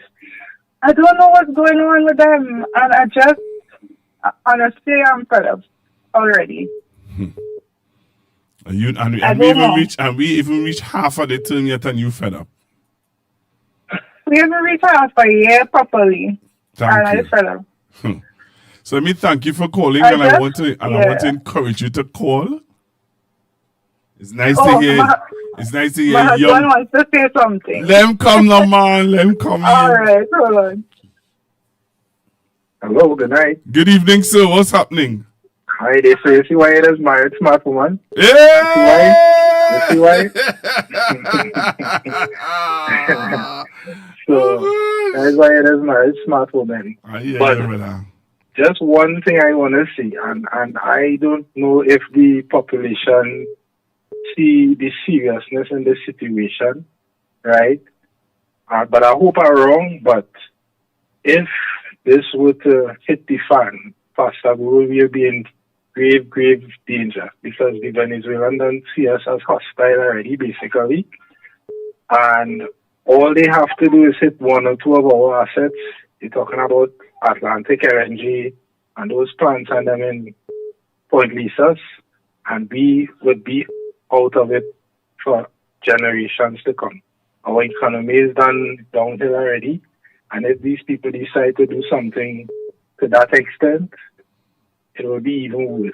So I don't want to sound too pessimistic, but when you're looking at what's going on, the USA wouldn't bring a aircraft carrier down here and not do anything, right? So I hope I'm wrong, but to me it doesn't look good. And this woman keeps pushing people buttons and saying and doing the wrong things, and I don't know who advising her. But anyway, life is good. God is the boss. All the time. All the time. Take it easy, brother. Thank you very much for calling, man. Yeah, man. Thank you very much for calling. Wow. Tell the moms I say hello and thanks for listening. Hello, good evening. Hi, good night, Pastor Google. How are you? I am okay, sir. This is the last caller and the caller from Safari of the contribution. These are the callers. Pastor Google, I don't know if you're following what's going on in well, not everybody following about that, but I heard there's a talk going on that there's a mercenary group has already in Venezuela already. So what about a group called the Wagner group? No.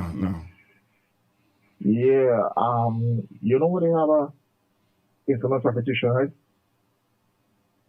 Particularly how they operate in Ukraine. So this is very serious, eh? When I hear that thing, I couldn't believe my ears that mercenary group is in Venezuela as we speak. And that is not a group that will be tribal with. That is some serious thing. Let me give an example. How does these people, if people ever watch The Expendables, that is a real life version of them. You ever see the movie The Expendables? Pastor Google? Not I not really, no. Sylvester Stallone? You never watch an action show? Well, yeah. Them is like the live version of The Expendables. They're not easy. And these are no jokey matter. They're like training commandos. All right. It's not serious thing. People have to wake up, man. Oh, God. And I think people living in a bubble. I think the issue with Trinidadians, right? They don't want to lose their US visa. They want to go abroad and buy things in the USA. They want to eat McDonald's. They want to feel American. There are certain ethnic groups in this country who feel they're white. Right? And they believe in everything what Trump is saying. So, when they say make America great, and have somebody who say make China great, they could go on their own. That's why they have a hatred for terrorism. You understand? So, if they continue that attitude, and reality hit them, it will be detrimental from a spiritual point of view and a psychological point of view perspective. It wouldn't be nice.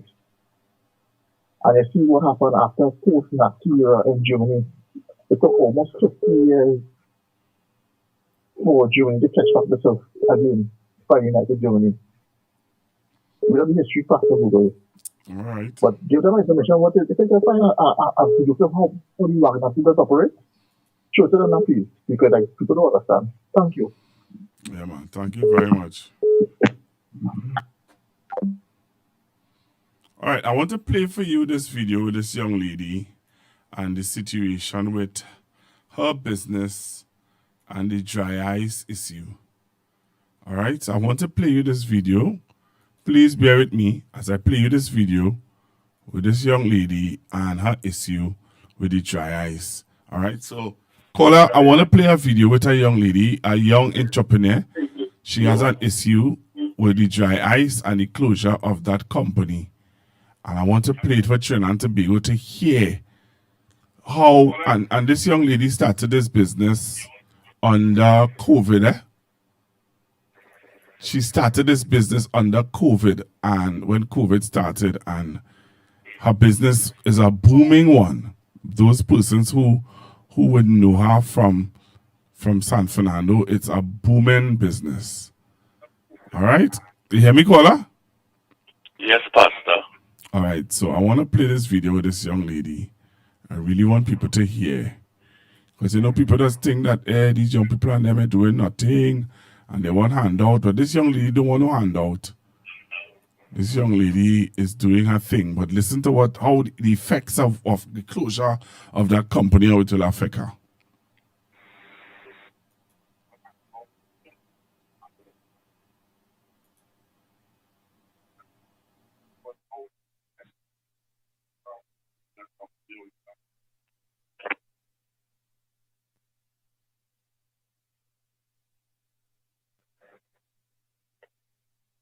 All right, so let me see what's happening here. All right, so hold your hand. All right, go ahead, caller. Let me see if I can see what's happening here. Good night, Pastor. Yeah, good night, sir. Good night to your listeners and callers. The lady that you're about to show us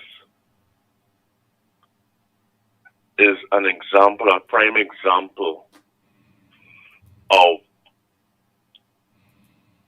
what is going to happen to the young entrepreneurs and the young people who are trying to make it in this country, as well as big business.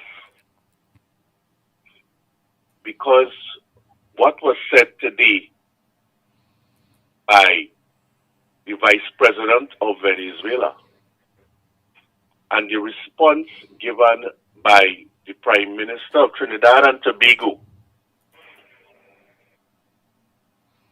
will have a disastrous effect on the economy of this country. I want to explain to the people, if I may, Pastor. You can stop me at any time if you want to show the video, if you find it. What is happening right now? By the Venezuelans indicating that they have intentions of asking Maduro to stop all agreements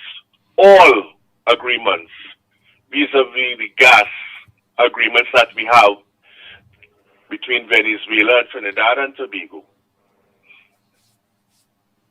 Right? Temporarily stop. Suspend, I should say. Suspend is the word that they use. And what happened just last week with Nutrien, when Nutrien sent home 350 contract workers, not the permanent workers yet, because that has to go through the normal worker representation procedure and so on, you know, the 45 days notice and whatever may have to be paid to them or whatever. Because this government wanted to, I told you all last week, wanted to extort $28 million from them, but attempting to backdate it to 2021 for the usage of the port. And Nutrien managed board said they will have none of it. And they have decided to close up shop. I want to explain to Trinidad and Tobago what this means, because you see, it is important. Where do we get our gas from at this time? We get it from the local entity. Yes? And we have we got a 30-year contract for Dragon, and we negotiated under the PNM a 20-year contract for Manatee. That 27% portion of the gas that we were able to, and that is why Shell said, basis the fact that they had this agreement in hand, this license in hand from where? From Venezuela. They decided to do the final investment decision and go ahead with the infrastructure. But with what is happening now, and I want people to understand, you see that what they're going to play in a short while, Pastor Google, is going to affect a lot of people because dry ice is really CO2. Yes. And with Nutrien shutting down and mothballing their plants and nothing coming to Atlantic LNG, it means, Pastor Google, that there may or may not be a run on the finances of this country by outside investors. It may also mean that our monies that we are using, that we have in the budget, that they have planned in the budget, will not be enough. In a very short period of time, Senator Dan Paul spoke about it today. I want people to understand the effect it's going to have on the small man, the entrepreneur in Trinidad and Tobago, that we will all be affected. Because what is eventually going to happen, the banks are going to increase their take on everybody in this country. It is already bad as it is.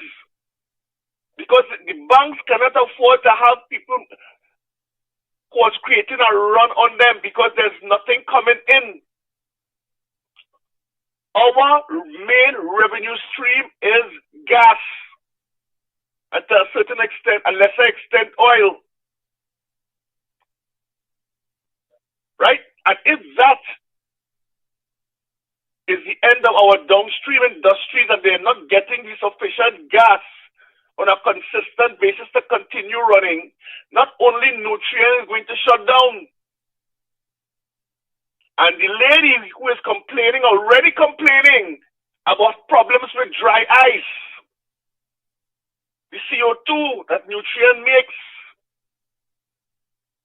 there's going to be a lot of problems in short notice, Pastor Google. And I am telling people this. All of the financial institutions are looking on very, very closely at what is going on in Trinidad and Tobago. Very, very closely. And we could be downgraded and there could be a run on us. People may come for all the loans that we have. People will come and say, hey, pay me my money, please. Thank you very much. And what was that? They'll go into the Heritage and Stabilization Fund. And that is where the IMF comes in. Because remember, we already down to $5.4 billion. Anything under $3 billion, you know what's happening there? That's it. On our external savings.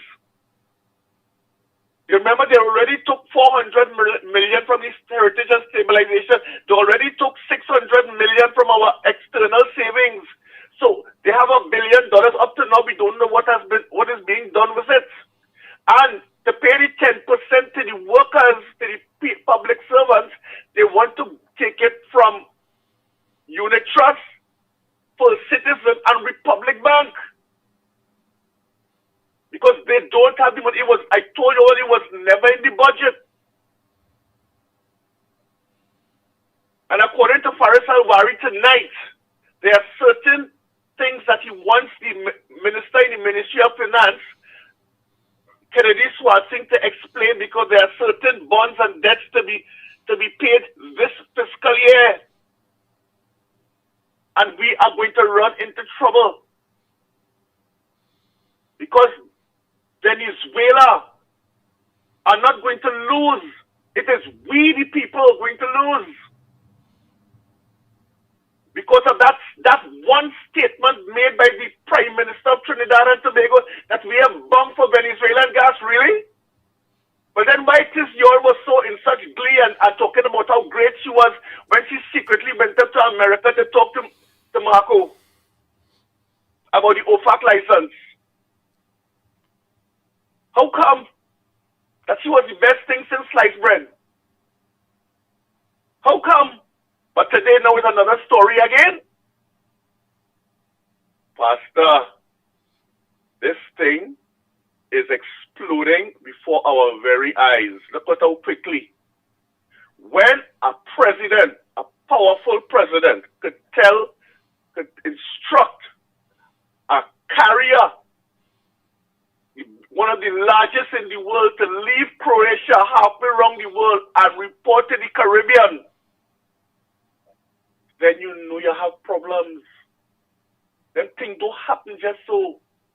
And that carrier is supported by 8 vessels to make sure it's safe in its travels across the ocean coming to Trinidad, coming to the Caribbean. Then you know we have real trouble. Real, and it's serious.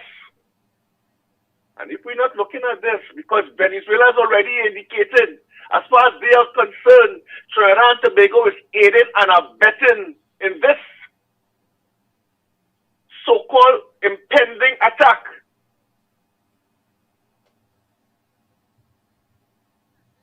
On their sovereignty by Trinidad and Tobago. And it doesn't seem there's any letter by this marooning Prime Minister that we have here. Who you think is going to suffer the most? Our children, the people, the same lady you're going to show just now, who can't get dry ice. What's going to happen to her business? And many other businesses in this country that depend on the dry ice. We are in trouble. I told you all this, we are in trouble. And as I said before, to repeat myself, it is happening. It's happening so fast. It isn't funny. They could write a whole book on it. And the government is attempting to stop Paris from talking about it because they don't want the public to hear what's going on. We are in trouble. Senator Vieira spoke about it. He shared his concerns, as well as Senator, what's her name? She's now on the board of Answer McCall now, as she admitted earlier this afternoon. I forgot her name, yes? She's a senator. So she spoke first. So we are in trouble. Real trouble. And all of these things that they are talking about, and they have fudged the figures. They have fudged the figures. School feeding program reduced by $10 million. OJT program reduced by $45 million. Yeah, a lot of things are not going to be happening. Zero. Everything that the previous government has started and is ongoing have been stopped. They are all quote unquote under review. All right, I realize. All right, caller. I realize Senator Vieira statements in the Parliament didn't make the news. It didn't make the news. I didn't see it on any mainstream. I didn't see it on any mainstream media. One and two. Gosh, boy, somebody could have cut it out and put it out there. Somebody could have cut it, crop it, and put it out there like how we would have done that for the members of Parliament was speaking and was in the Finance Standing Committee. We would have sat down and listened and crop all what, the important parts. I find nobody haven't done that for the senators. The only senator I'm seeing out there is Marley Nats. That is the only person. Other than that, nobody else. Which I find, come on. Senator Vieira said he wasn't going to speak, but then he had to speak in terms of the recent information that he got on his phone, perhaps, about what Delcy Rodriguez said and the response by the Honorable Prime Minister, and how we're going to affect Trinidad and Tobago, and how the budget could come to naught if these things come to pass. Have a good evening. Yes, thank you. All right, so let me play this young lady for you guys. Take a listen to this young lady and what she had to say about how this is going to affect her business. All right, now let me just give you a backdrop of this young lady. This young lady started her business during COVID. She started her business during COVID, and it was home delivery because it was COVID, so it was home delivery, and then she started something called a pop-up shop, where she'll pop up at a venue, and people will come and they will purchase her ice cream. Her ice cream is there's a certain name they call it. All right, but I want you to listen to what she has to say. All right, take a listen to this.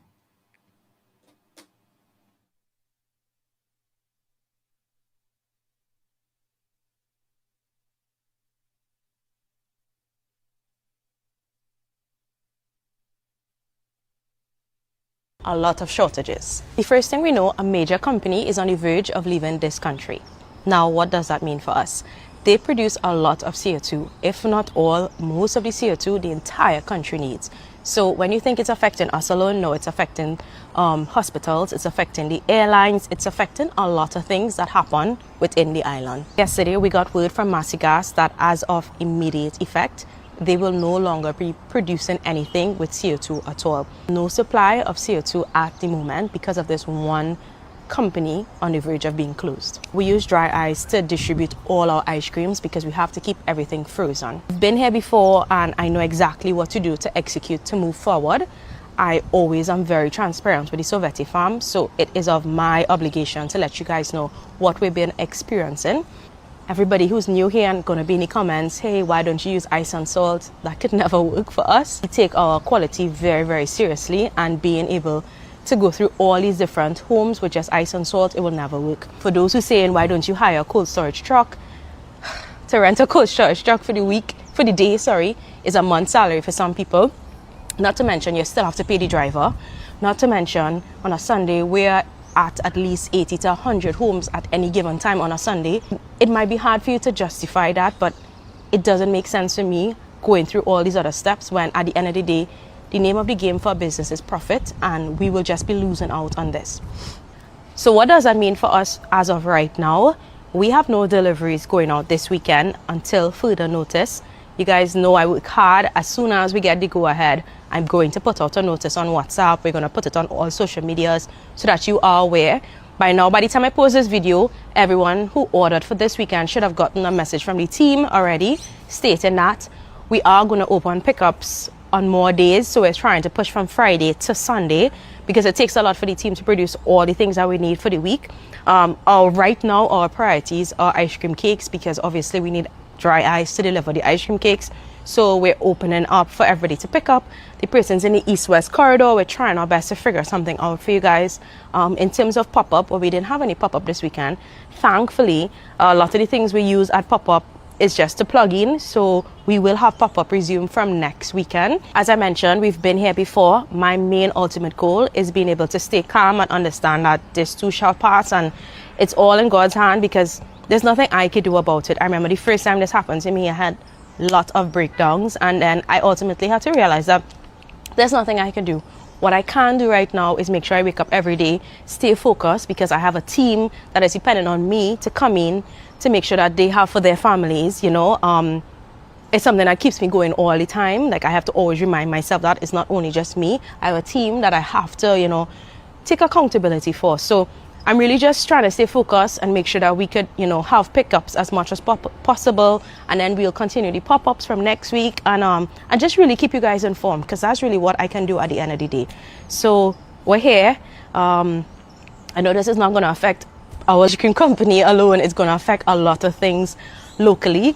And we just have to pray for the country, honestly, at this point. It's a lot going on and there's only so much we could, you know, be in control of. So we're just going to pray and keep focused. And I just want to thank the Sovetti fam for always being there and understanding because you guys have been troopers every time something like this happens. And yeah, that's really all that we can do at this point. Stay focused, prayed, and, you know, hope for a better tomorrow. That's it. I'll see you guys. Bye.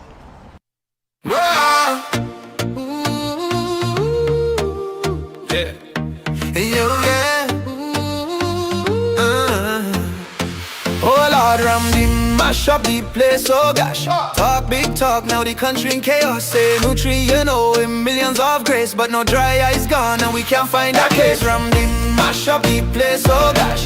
Talk big talk, now the country in chaos. Say nutrient, with millions of grace, but no dry ice gone, and we can't find a case.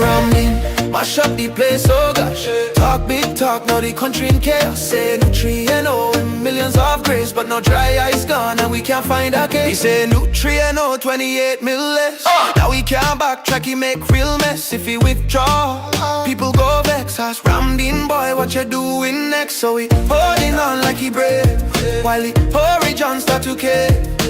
Ice cream shops are closing down, no bubbles left in this soda town. Now Ramdin mash up the place, oh gosh. Talk big talk, now the country in chaos. Say nutrient, with millions of grace, but now dry ice gone, and we can't find a case. Ramdin mash up the place, oh gosh.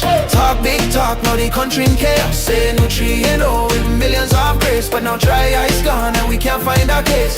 Factories begging, we need cocoa. Soft drink flat and the sky blue too.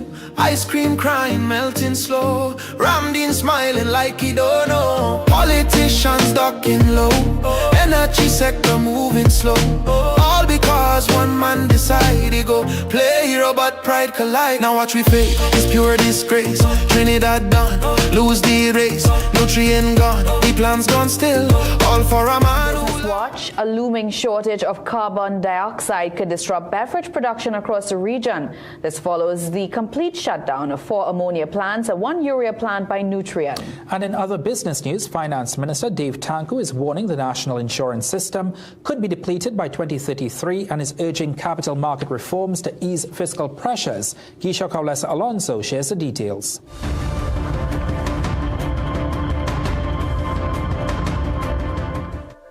Carbon dioxide, or CO2, a critical byproduct of Nutrien's operations, is processed by Massigas Products and distributed industries across the country. From carbonated beverages to food preservation, the gas is essential. Industry leaders like Anson McCall rely on carbon dioxide. But with the Canadian fertilizer giant completely shutting down its plants, the impact could be widespread. As Group Chief Executive Officer of Anson McCall, Anthony Sabga III explains. There is a downstream challenge in that many of us, Anson McCall and our Carib Brewery in particular, are off-takers of CO2 from Massy Gas that take the CO2 and clean it off of Nutrien. I do know that the supplier, Massy Gas, are doing the needful to seek to bring an alternative source online. But in the event that that doesn't materialize, we really could end up with a very large, widespread impact, not just in Trinidad, but across the entire region, for a very critical ingredient and raw material input in beverages and otherwise. Mr. Sabga, however, says he remains confident efforts are underway to mitigate the fallout. Meanwhile, economist Dr. Marlene Adds also cautioned a permanent exit of Nutrien could have far-reaching consequences. I think really we have to wait and see and hope that Nutrien's temporary closure of their plant doesn't turn into something more permanent, because of course it's going to have an impact on employment, plus it's also going to have an impact on fertilizers, the cost of fertilizers, etc., and how that can then have a multiplier effect in terms of, persons who use fertilizers and perhaps on the cost of living. She also expressed hope of the matter being resolved in the best interest of both Nutrien and the country. Both Mr. Sabga and Dr. Add spoke to Business Watch on Friday, following post-budget panel discussion which took place at St. Mary's College in Port of Spain. In other business news, Finance Minister Dave Tanku is warning that the National Insurance Fund could be depleted by 2023, and he's urging action to strengthen the Trinidad and Tobago capital market. At the capital market conference held by the TNT Stock Exchange on Friday, the minister rejected more government spending as the answer. The real solution is more citizen investment, more wealth creation, more participation in the economy. A strong and dynamic capital market is at the heart of the transformation that we envision for Trinidad and Tobago. The minister adds that a modern stock market not only enables citizens a direct stake in the national progress agenda, but allows them to save and invest.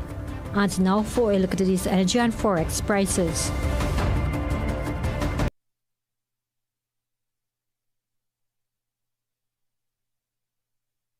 Borrowing to fund consumption or deferred obligations simply shifts the burden to future generations. On this score, Madam Vice President, it was concerning to me that the budget presented by the Honourable Minister did not mention the government's intention to borrow $18.96 billion. There was no mention of that in the budget presentation. But when you went to one of the yellow books, you saw borrowing of 18.965. And borrowing by itself is not a problem, particularly when you have declining revenues. That is not the issue. What concerns me is the change in the consumption of the borrowing. In recent years, government debt has been largely domestically financed, but the 2026 estimates point to a pivot towards foreign borrowing. So of the 18.965 billion, 8.1 billion comes from the domestic market and 10.9 billion comes from the international market. This shift in the composition of borrowing will bring higher costs, greater exchange rate risk, and, of course, repayment obligations in foreign currency. For the benefit of the citizens of Trinidad and Tobago, let me be pellucidly clear. Each dollar that we borrow in foreign exchange must be repaid in foreign exchange. And I ask, how will these debts, because borrowing is a debt to the people of Trinidad and Tobago, how will these debts be serviced without worsening the foreign exchange strain or without driving the debt to GDP ratio higher? Those are fundamentals, Madam Vice President. The implication of this pivot to foreign borrowing is that the country must earn or save foreign dollars through exports, reserves, drawing down on reserves, or further borrowing. If these inflows of foreign exchange do not materialize, current and future generations will shoulder the burden through a devaluation process, most likely, or higher taxation. Because every dollar borrowed today, let me repeat, every dollar borrowed today is a promise to repay in foreign exchange tomorrow. The Honourable Minister, line item 08E 230, Accelerated Housing Programme. Could the Honourable Minister indicate from the 200 million allocated in this fiscal, how many homes are intended to be built of this 200 million allocation? Based on the information I have, member, out of that 200 million, we have identified to construct 612 homes. 612. Honourable Minister, in the Honourable Minister Finance budget statement, he indicated that there is intention to create 20,000, either 20 or 10,000 homes within a 2-year time period. Could the Honourable Minister indicate that? Member, that statement was not in the budget statement.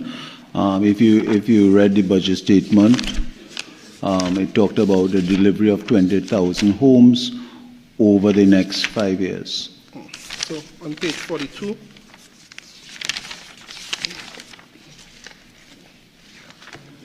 Sorry, please. Chairman, I'm going to read from the Honourable Minister of Finance budget speech, page 40 of the statement. Before I ask this question again.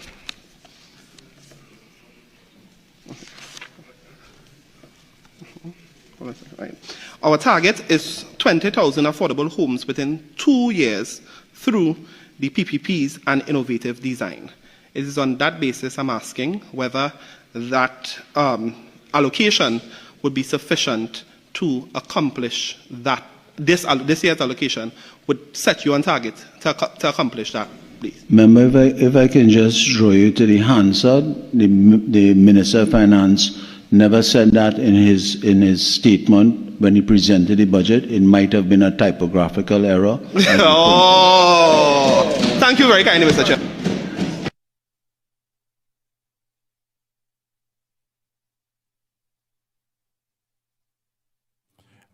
It was a typographical error.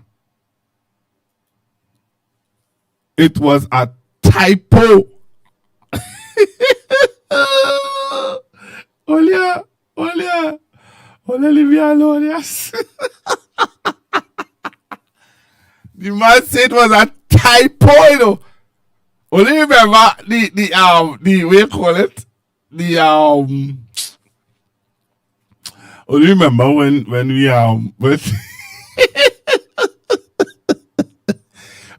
only remember the pension when they said it was a typographical error. But let me tell you something here. That's no error, eh? The minister lie. We tell you what I could say. The minister telling untruth. The minister is telling her untruth because his fellow minister was on a television show and he said it, eh? Right? So you see that untruth that the minister want to put out there? Minister, the person who is in the ministry of housing, the minister who is in the Ministry of Housing, he said it, eh? I will find it and I will play it for you. Ole, don't start me. I will find it and I will play it where his colleague talk about the houses. Hello, good evening. Good evening, sir. Good evening, sir. I Ross advertising part 2. Ross advertising said pension for all at 60. So there's the part 2 of this today. But I was using the 20,000 and 2 years as well. And you know what's nice about it? No budgetary allocation. Yeah, this now. I will play it. You will allow me to play it? Go ahead, man. Go ahead. No, I want to play it because I don't want people to feel that we just talking over the top of our head and we just making couture and bacchanal. Yeah, just go ahead now, man. What do you think? No, stay on the line, you know. Yeah, on the line here with you. Oh. So I want to play this clip because the minister says a typo. So maybe this minister was reading from the typo. Yeah. Maybe the minister in the Ministry of Housing, he didn't get the memo. He didn't get the memo. Hey, hush him out. It's a typo. Right? But you know what I want people to do? I want people to go on the platform. People must go back on the platform and find where they said it. Yeah. Well, listen to the minister here now. Listen to the minister here, right? Take a listen to the minister. I want to play the minister. Take a listen. Our Prime Minister, the Honorable Kamla Prasad Bisesa, has given us a mandate of 20,000 houses. We're well on the way to getting ourselves in position to do that. Our Prime Minister, the Honorable Kamla Prasad Bisesa, has given us a mandate of 20,000 houses. We're well on the way to getting ourselves in position to do that. So you hear him?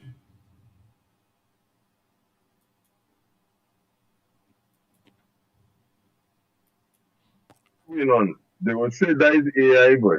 They will say it's AI. Yeah, that's no AI. That he said that on TV6. There's no AI. He was on the morning show.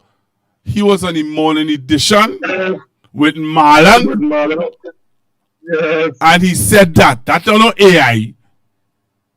Don't start me. Because I get that on, you know where I get that video? On his page. Yeah. So he putting up AI videos of himself then? Yeah, he Mr. Fix It. He's Mr. Fix It. Understand? But I want to compliment the previous young lady caller from Separia. Because you know why we need people like that?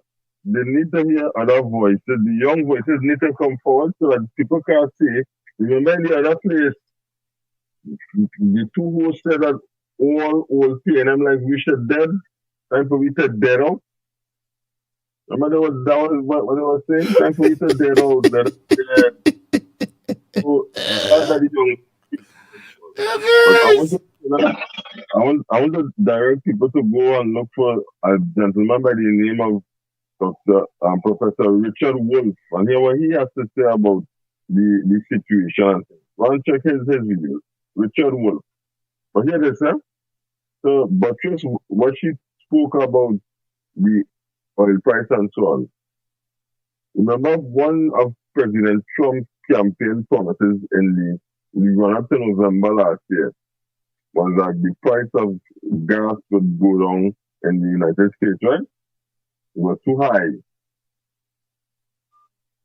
Getting access to the Venezuelan oil fields and oil resources would enable the oil to go down. Hear how? Because a price lower than what was budgeted and what it is now will enable President Trump to realize that. And that is what they want to do. Because here what happens. Normally, when something happens and the price of oil falls, it's because of one or two things.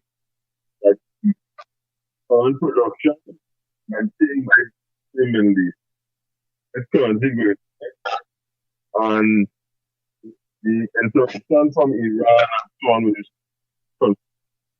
okay, that is not making the price go up.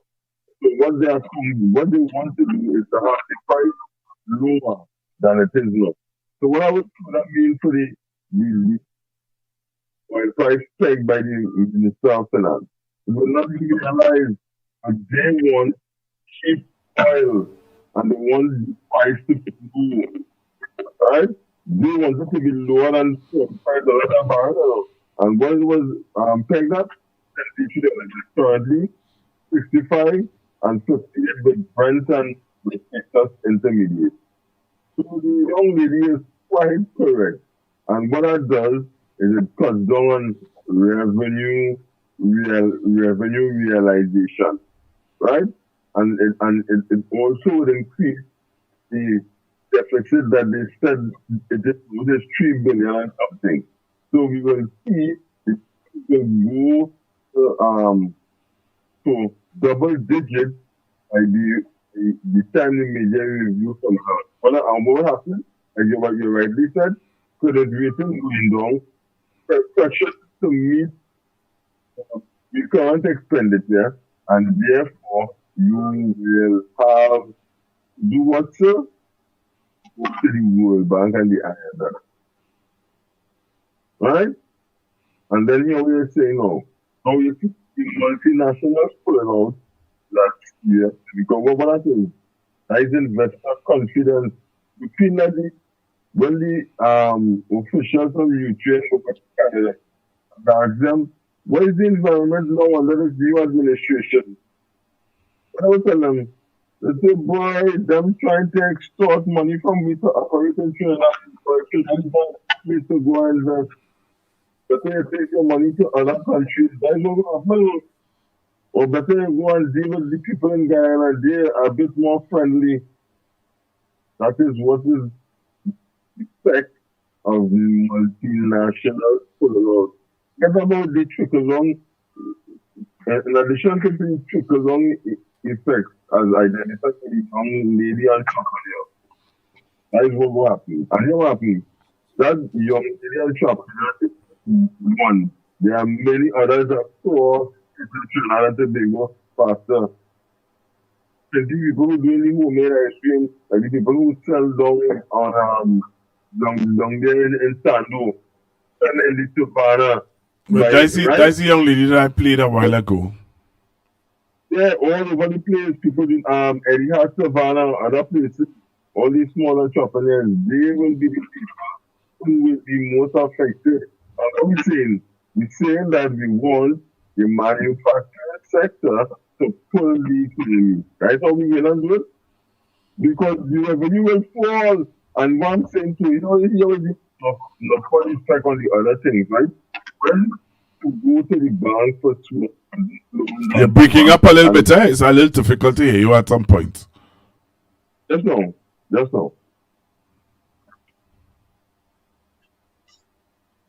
Right, so when people go to the banks and so on to refinance loans and so on, do you think that the bank levy charge will not be applied to these people faster? When you go to how to put it, refinance a loan and so on over a longer period, this is another cost to business, this is another cost to manufacturers. This is the reality, and they are telling us that they want the manufacturing sector to extract the gains that is invested into the economy by the energy sector. Madness. It cannot happen. Only if you say, I got abracadabra or all peanut butter sandwiches. They're going to do? They're going to give you an amazing mumford pasta, all peanut butter sandwiches. This is a serious thing. And I'm saying all that in the backdrop of the impending conflagration that is to come. Because many people wishing I do come on, it isn't trained because Lindsey Graham said it on the CBS Fascination program. Senator Rick Scott, the former governor of Florida, said it. Regime change is the goal. They were hoping he will slip away quietly, but the man is defiant. He and his other cabinet colleagues. So there's only one way to get him out, by force. By force. But say what? Vox Populi, Vox Dei. And look, me and your daddy's prediction came true about the extension of the SOE. And I want to tell the public this, right? So they could go forward for another 3-month extension. Yeah? After that, you may do further extensions of 6 months. But you know what had to happen, Pastor? It had to be by special majority. Would mean that the 20th members on the government side can't pass it. They will need at least 2 or 3 opposition members to do so for it to get a further extension. Right? But they are, and like the father said and I said, the only reason they are going to continue the SOE is because that drives down the crime figures and they will prevent protest. And you heard the commissioner in Tobago Carnival that the mayor rate went down by 300%. You understand? And that is what they are banking on. That's the only way they can control murders, even though it's still happening. But they want to say that at least under our tenure, it didn't have 600. One murder is one murder too many. They used to say that. So I am saying it now. Whether it is less than the 600, it's still too high, particularly in an SOE, an ongoing SOE. Thanks for the opportunity as usual, Pastor. Yeah, man. Thank you very much for calling.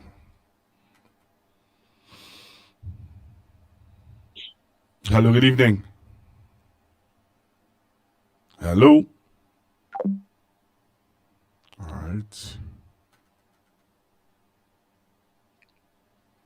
All right.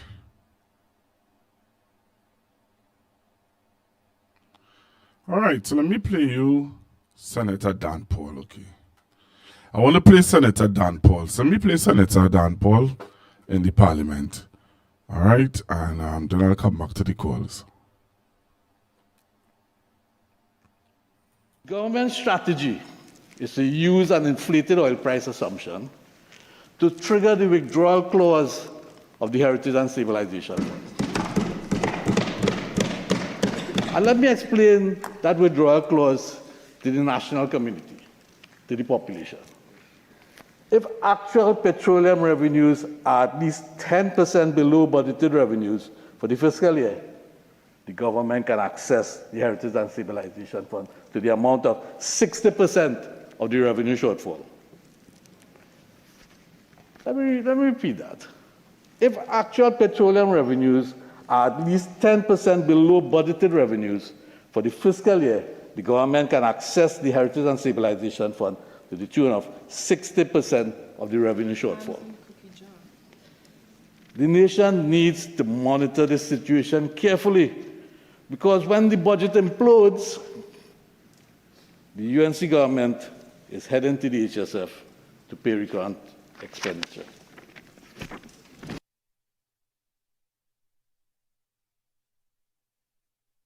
Government strategy is to use an inflated oil price assumption to trigger the withdrawal clause of the Heritage and Stabilization Fund. And let me explain that withdrawal clause to the national community, to the population.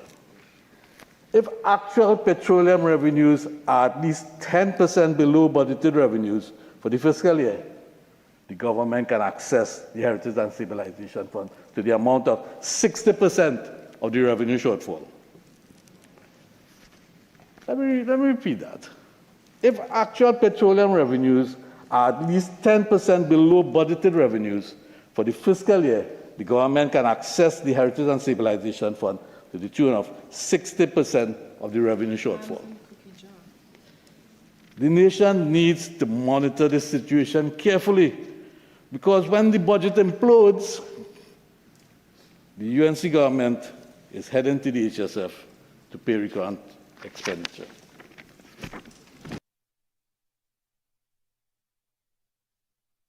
You all heard that? So that was Senator Dan Paul in the parliament, in the Senate, sorry. Hello, good evening. Pastor, Yes, sir. just play two things for me.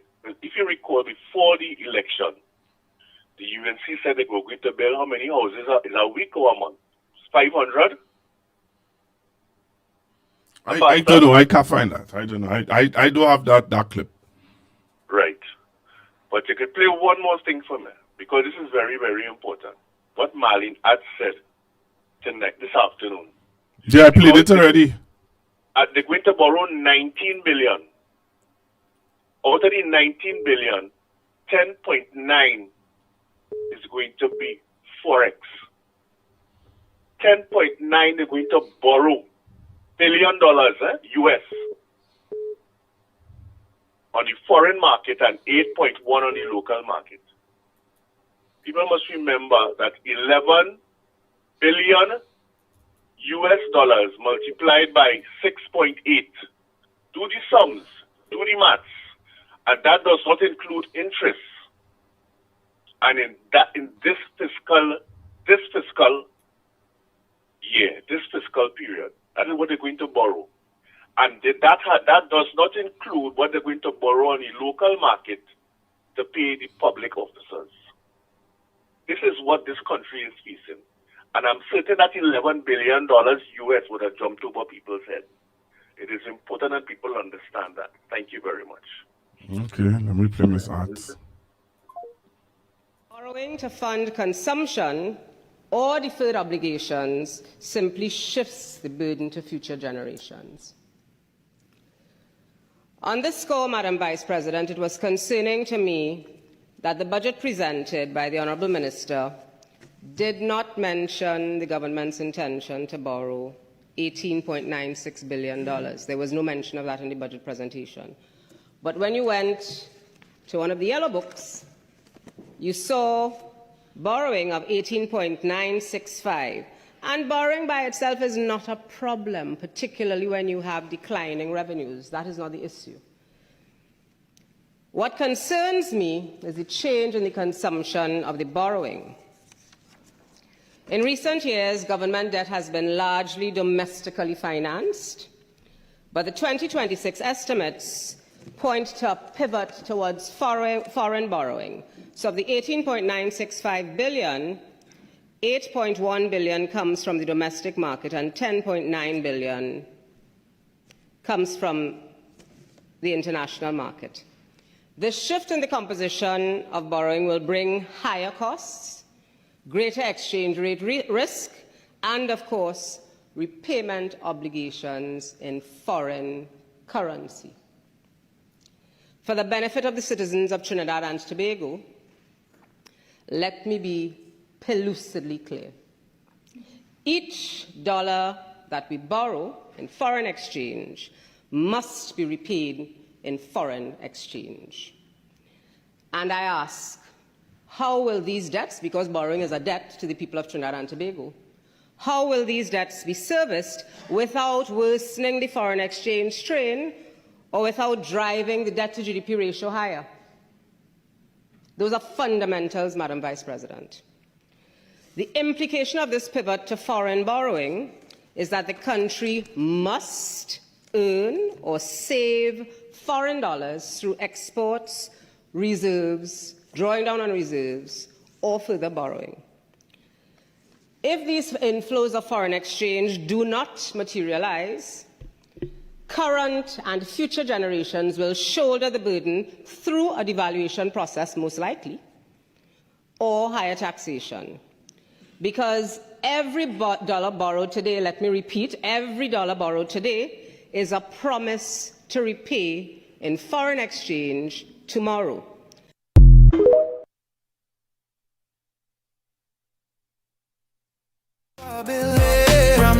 Mash up the plan. Point Lisa ballin', oh man. Next time you hear a big invoice case, remember who mash up the place. I later mash up the place, oh gosh. Talk big talk, now the country in chaos. Say nutrient, oh, in millions of grace. But now dry ice gone and we can't find a case. From the mash up the place, oh gosh. Talk big talk, now the country. You all comfortable and happy, Trinidad and Tobago? Chinese, are you comfortable, are you happy?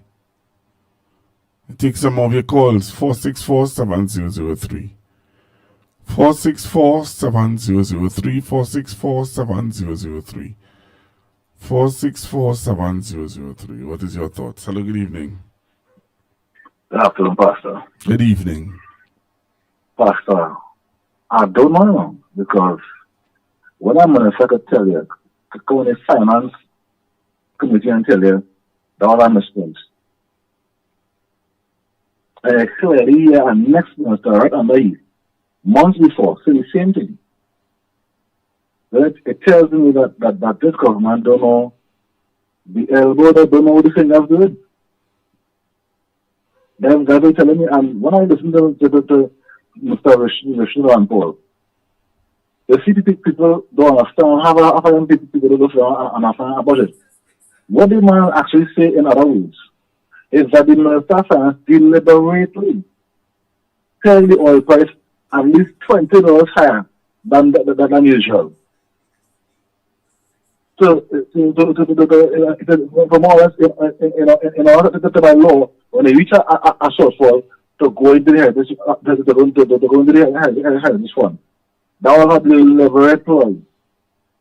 He deliberately do that in order to go into the fund. By paying the budget by at least $20 more. But the $20 higher than the average price, because everybody saying, who tell you that oil runs at that price? Only to realize it is a deliberate point to go and raid the funds.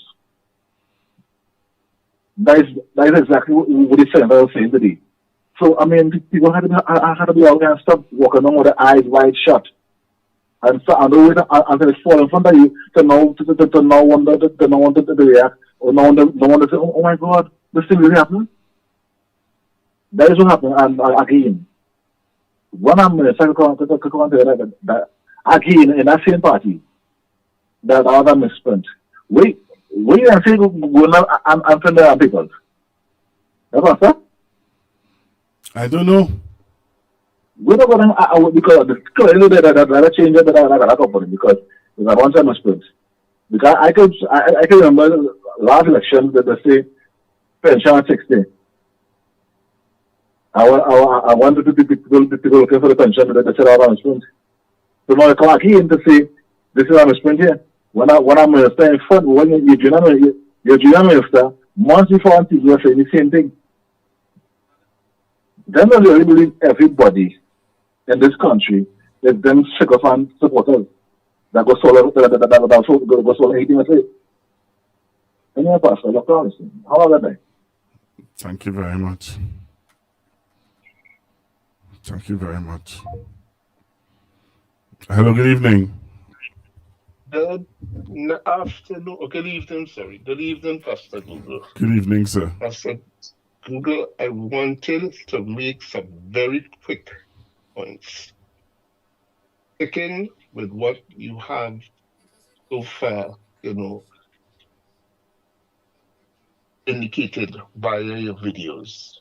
Okay? So let me first of all say this, Pastor Google. I have had intimate knowledge of the dry ice, in fact, of CO2, right?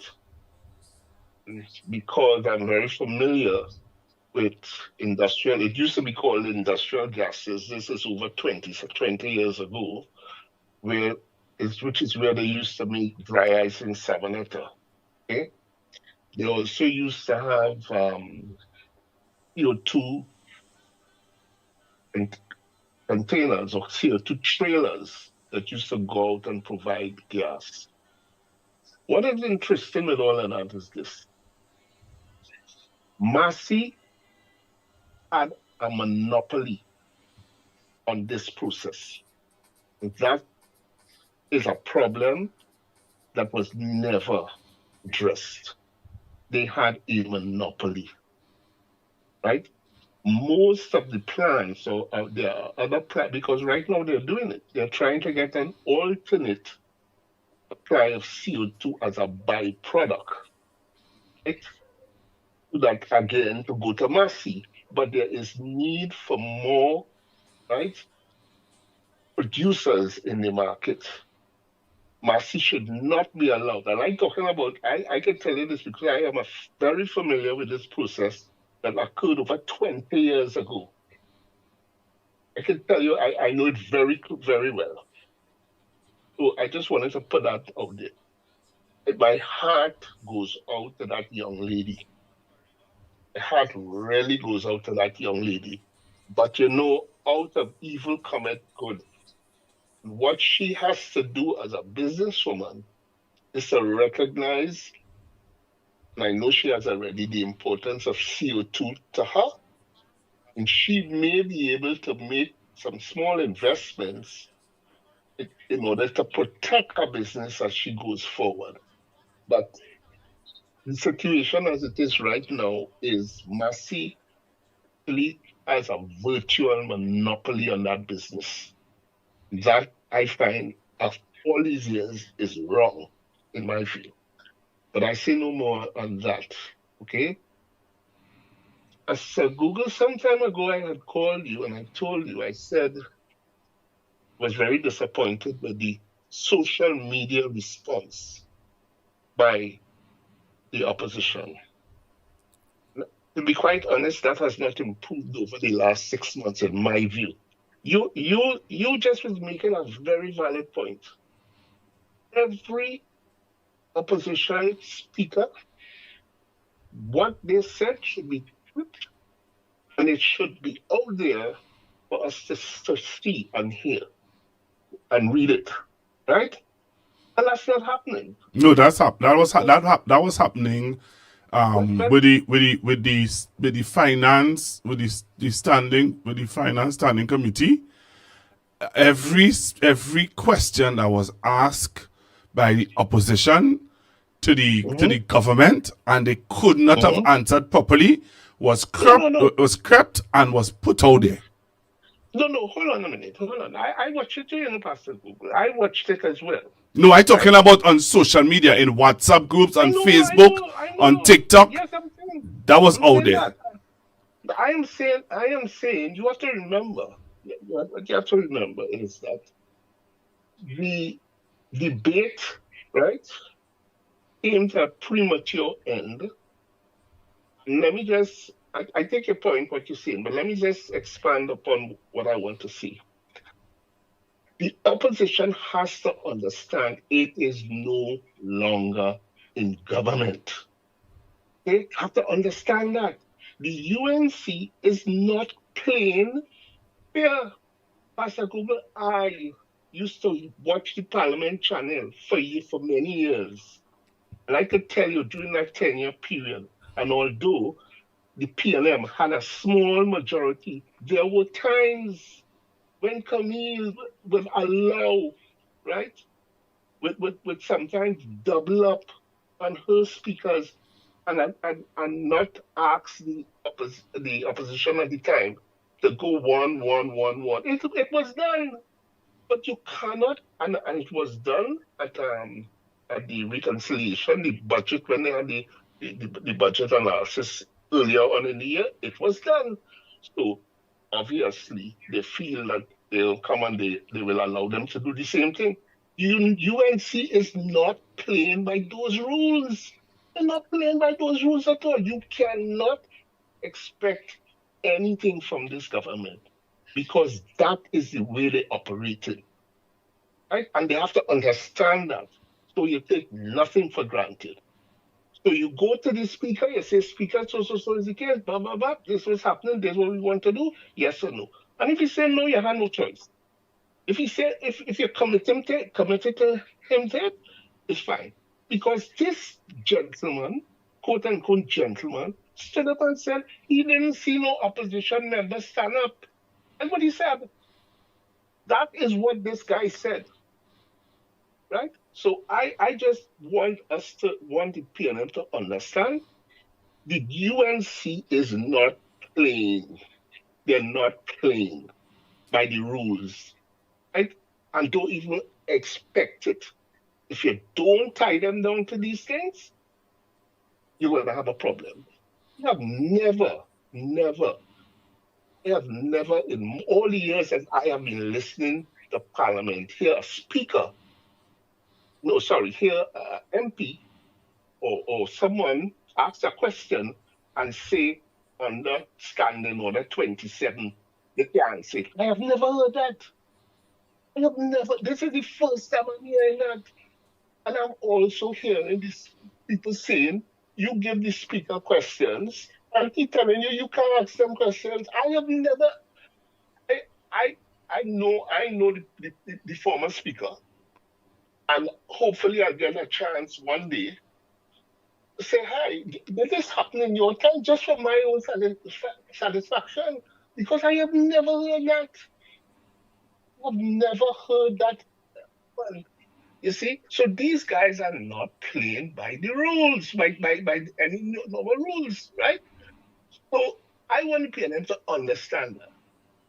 The final point of just making three small points here again.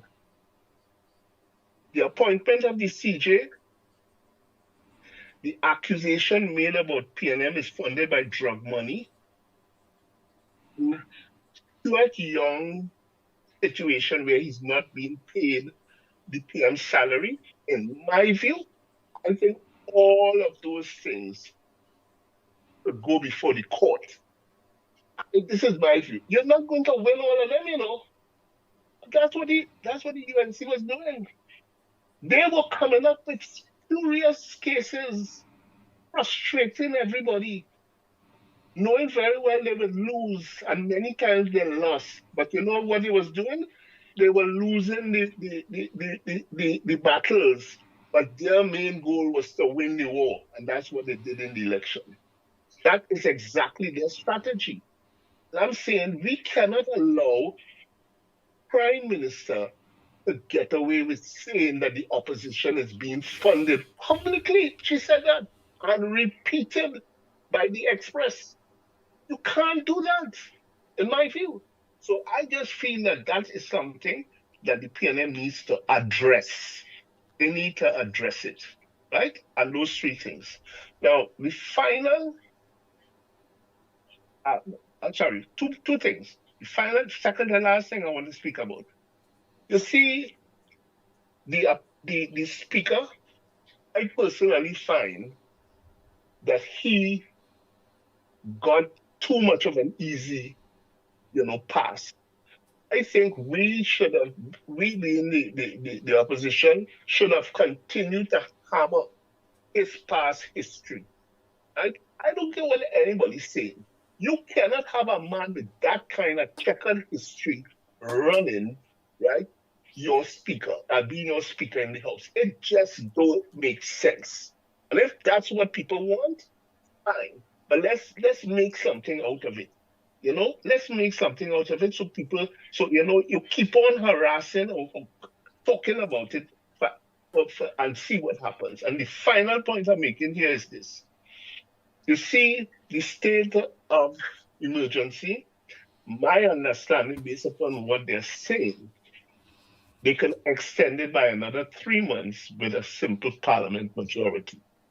But if they want to go an additional 3 months, which would make it 6 months, they have to get a 3/5 majority.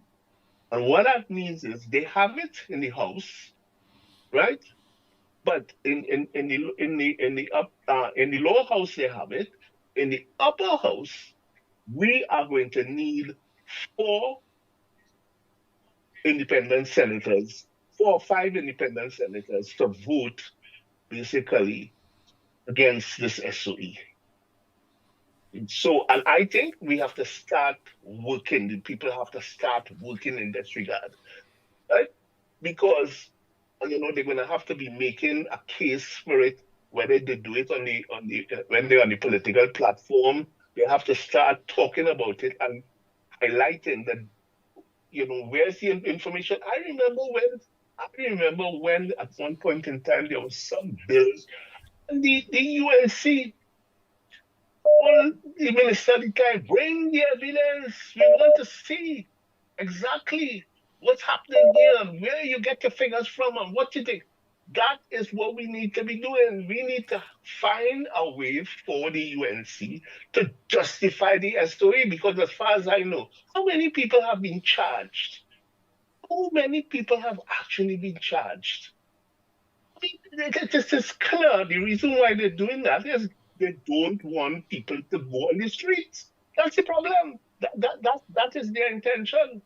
So, Pastor Google, thank you for allowing me to make these few points. as we go ahead, I want to see our social media improve, because you may have a lot of confidence from where you stand, but from where I stand, I am not at all confident. Well, what But I what it can is happening. see, what I can see, what I have been up and what I have been asking people to do is, because I could talk, because I, apart from me seeing it, I'm a part of it. I'm a Yes, part you of it. are. Wait, just now, caller. No, I'm not going to interrupt you. I'm a Go part ahead. of it. I was home here editing and putting out videos. I was a part of a team. It was a team of us, and we were creeping videos, and you would see CTN to the bottom of my video, so you'll know that was my video. Okay.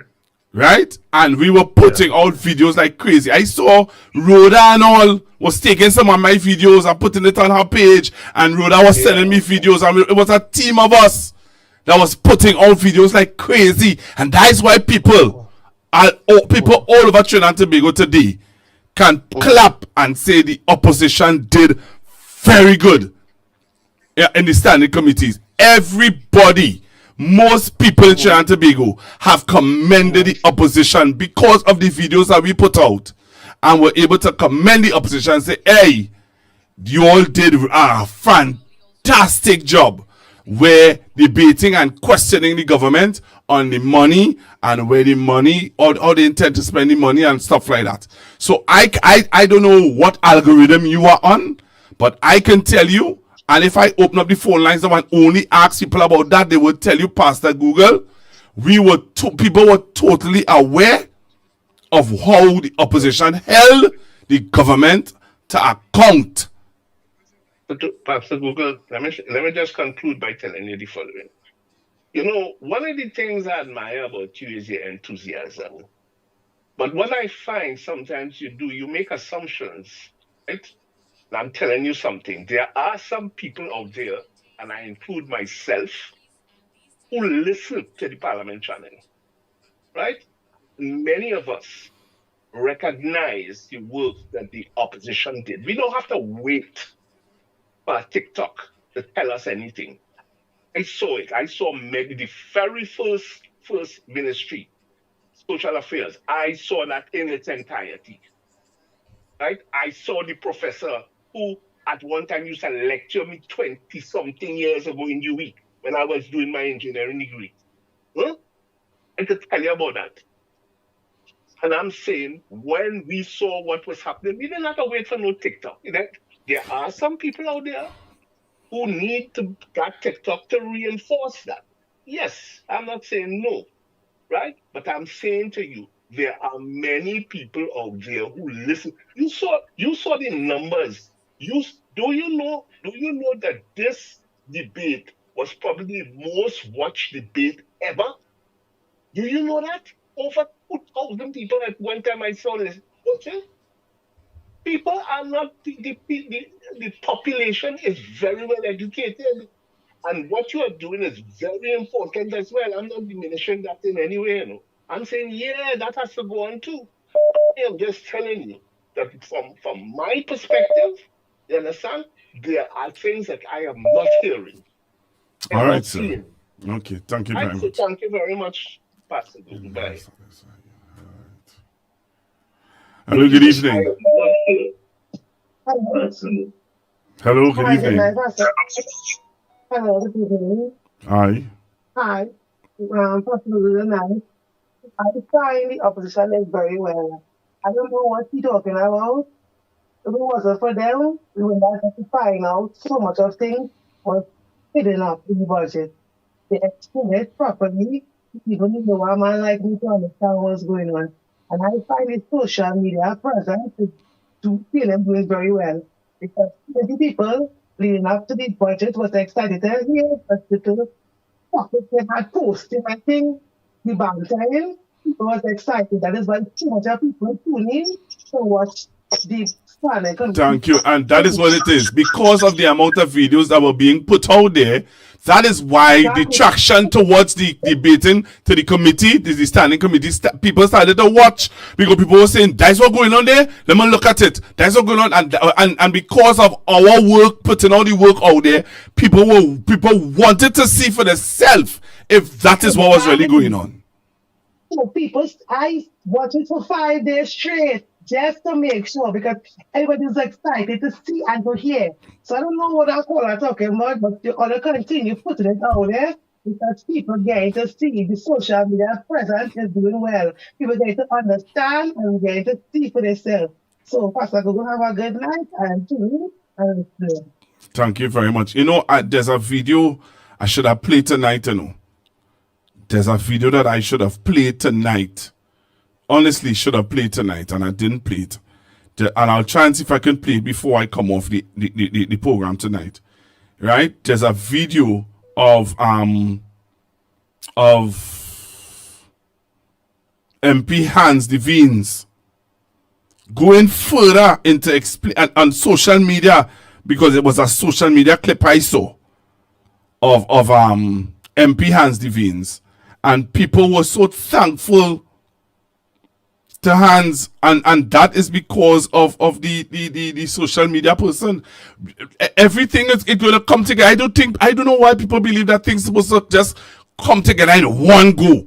It's supposed to just get perfect one time, 6 months, and it's just supposed to be right. That will never happen. That can never happen. We taking time, we pulling it together, everybody working together. Everybody working in sync together. Rhoda, me, everybody just coming together and doing what we have to do. If we're not satisfying you, well, sorry, but we are satisfying the thirst of some people in this country. We are getting persons to be aware of what's going on. And I would have talked about Senator Dan Paul and why it is, nobody didn't crop, and somebody just told me why. The camera's blank up was blank on him. So when he started off, you were seeing him and hearing him, and then when you're looking on the Senate, the camera blanked off, so that's why people did not crop it, and put it out there. But you can't please everybody, I realizing that more and more. You can't please everybody. Don't try to please everybody. If you try to please everybody out there, you understand? There were people who had a problem with me having that picture behind me. That picture it look foreign. That picture ain't looking good. Put something indigenous to Trinidad and Tobago. Alright? I changed the picture. No, before I put the picture, I had some lights. It looked like mosquito lights. It ain't looking good. Where's the light? Them light ain't the thing. I said, okay. I'm gonna put a picture. I put a picture. Yeah, nah. Never get a joke now. So I put a picture behind me. Don't put that picture looking too foreign. That picture ain't looking good. Where you got that picture from? Put something indigenous to Trinidad and Tobago. Put something indigenous to Trinidad and Tobago. Why you putting that for? I said, okay. I went down the road in San Fernando. I got a national flag. I want to listen to a story, because it's the same thing with the social media officer. I went and I get the national flag.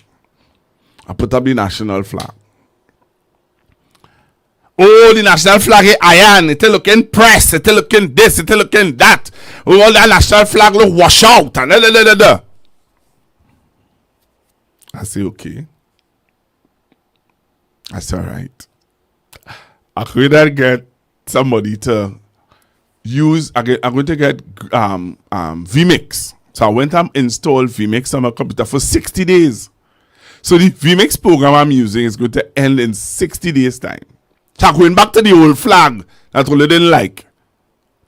That's some of you all didn't like. I'm going back to that flag because the 60-day trial of vMix going to end. And I have to find 600 TT in order to continue if I want to use vMix. Right? And if I don't get 600 TT, I'm going back to the old flag. So I get the joke. So I went and I get mix, and I put the waterfront, behind me right now. So the waterfront picture behind me right now. Some people question, that is the waterfront, that's not Trinidad, but that is Trinidad. The two buildings only seen there are the Twin Towers.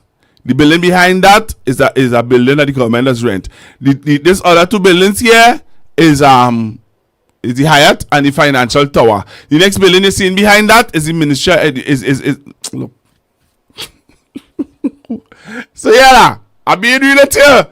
So no matter how you do things, people will always find issues, have problems. The only perfect social media officer I believe will accept is Dominic Romain. Even if Dominic is putting out things every day, once it's Dominic Romain, only will accept it. That's the reality of it. But I can tell you I was a part of that team.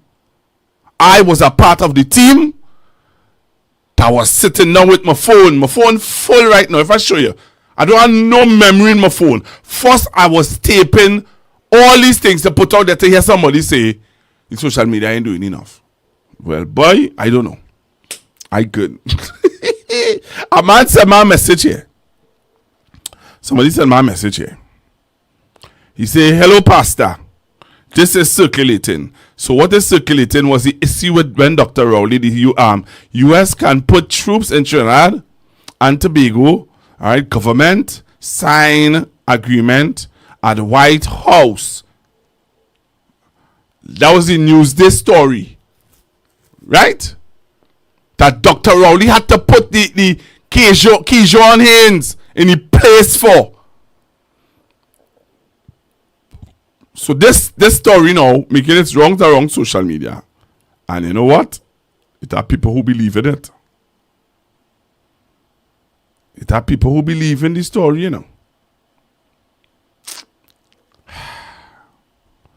So Dr. Rowley would have dealt with that.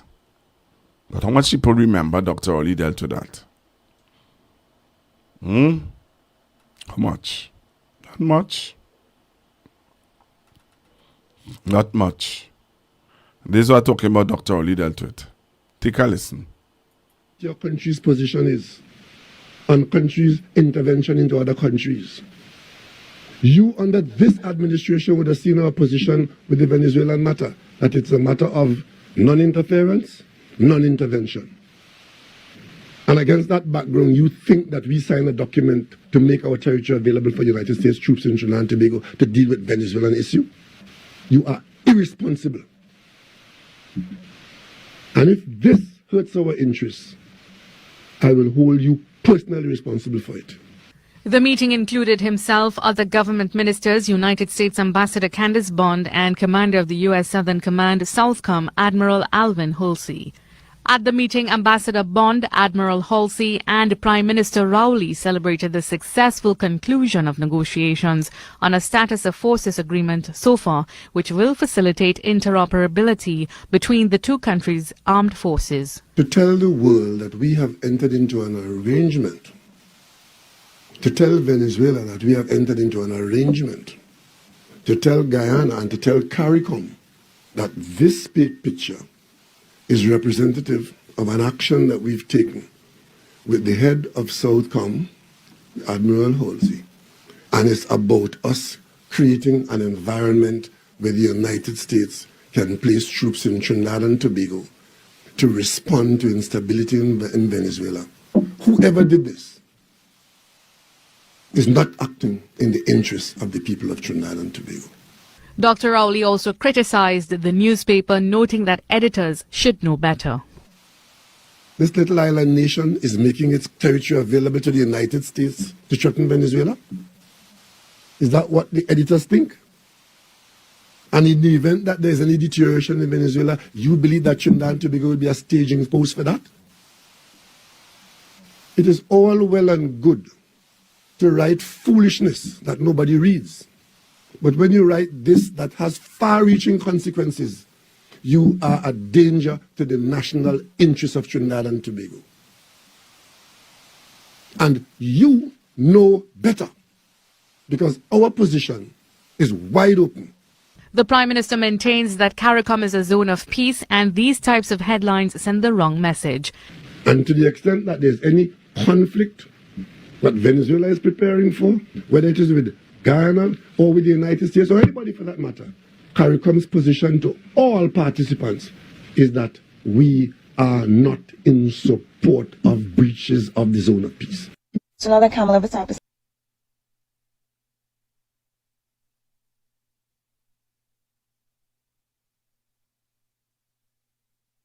your country's position is on countries' intervention into other countries. You under this administration would have seen our position with the Venezuelan matter, that it's a matter of non-interference, non-intervention. And against that background, you think that we signed a document to make our territory available for United States troops in Trinidad and Tobago to deal with Venezuelan issue? You are irresponsible.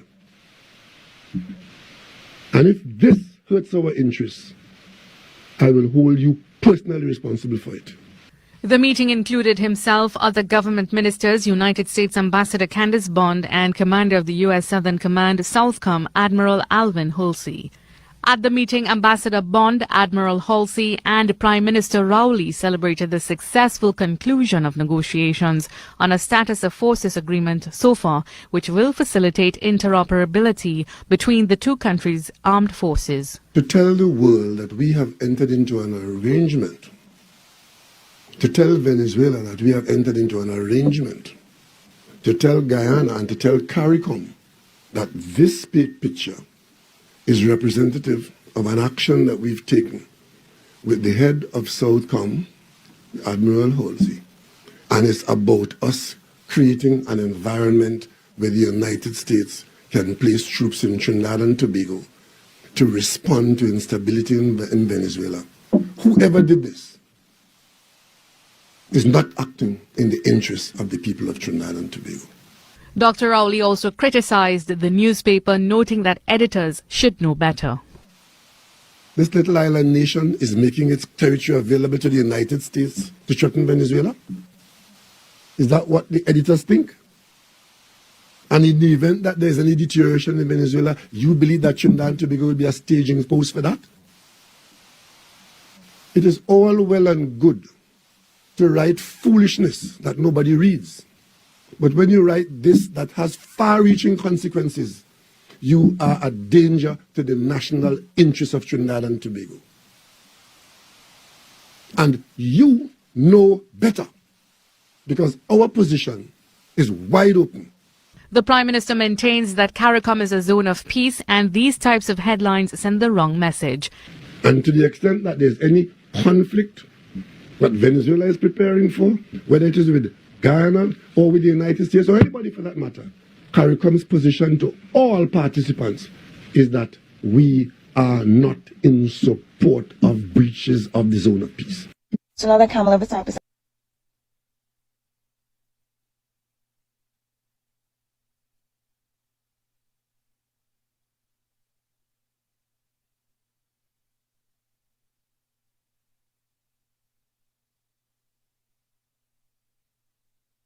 few days. You may not have been able to catch up with a lot of things that have been happening. In day one, here are some key things that you may have missed. There has been no money set aside for the 10% increase for public servants anywhere in the budget. When asked about allocations for the 20,000 jobs the government is saying they will provide, there is none, no allocation in any ministry, in any item within the budget, except for the employment fund. However, it's just not enough. Believe it or not, the government admitted the URP program is being shut down. However, the spending for URP is up in some areas in the budget. Maths, not maths. NIS and electricity increases are coming within this fiscal year, yet it's not budgeted for in any ministry or agency at all. The biggest revelation, day one of the Standing Finance Committee. Major cuts in all of the P&M regional corporations. We're talking about Point Fortin as a borough, we're talking about Port of Spain as a city, we're talking about every single P&M regional corporation has suffered major cuts. The UNC ones, the exact opposite. major increases. Imagine, just imagine, that is going to change your life if one of these corporations reside over the area you live in. That was just day one. So imagine what day two offer. We'll update you soon.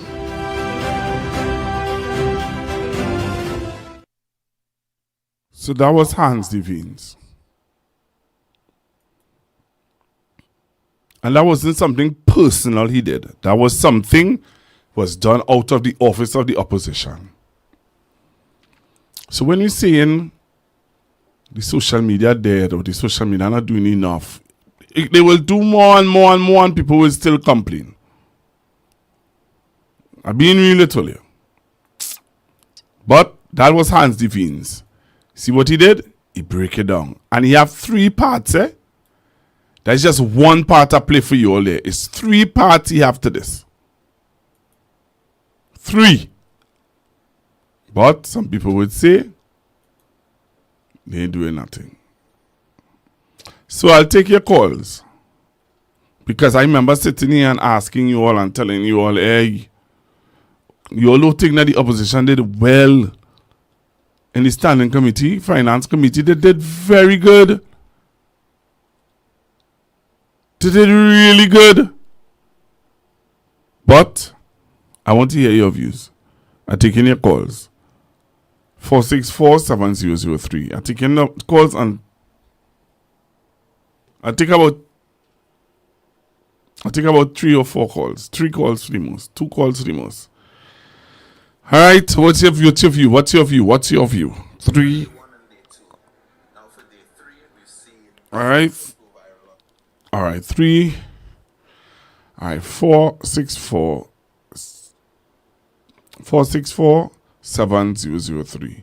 464-7003. You can give me a call and tell me what is your view.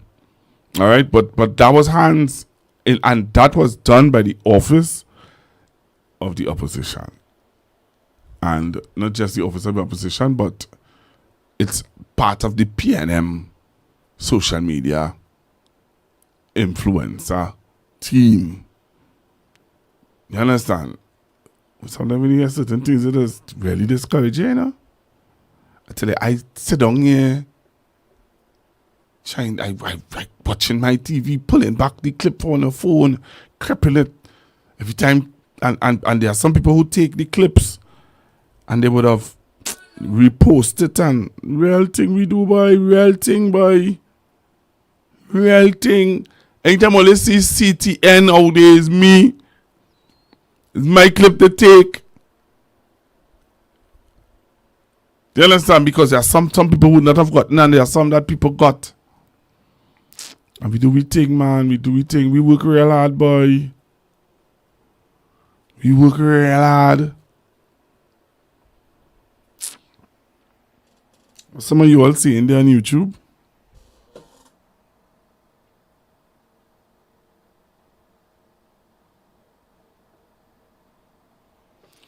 You see, some people say, yes, they did well, but the social media person still questionable. But so then the team he pulled together to put things out there, that's questionable.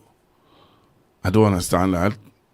If he pull a team of us together and tell us, hey, I want you all to do X, Y, and Z, so when the debate is going, put it out there so people will be aware of what's going on, that's questionable. Okay. Simon, boy, don't matter what you do, they go kill you, yes? So don't let them kill you, huh? Don't let them kill you at all, Simon. You understand?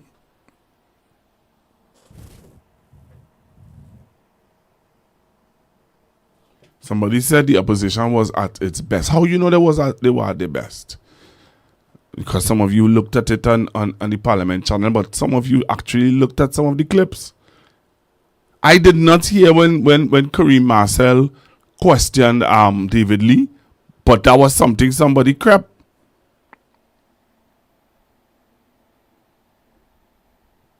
Somebody said my reach is small. Okay. So when I have 4,548 viewers that hasn't subscribed to the page, that there my reach real small. I will put it up. I'm putting it up on the page now for you to see. I want you all to watch something here. I never really wanted to do this, but I'll do this because the person said that my reach is very small.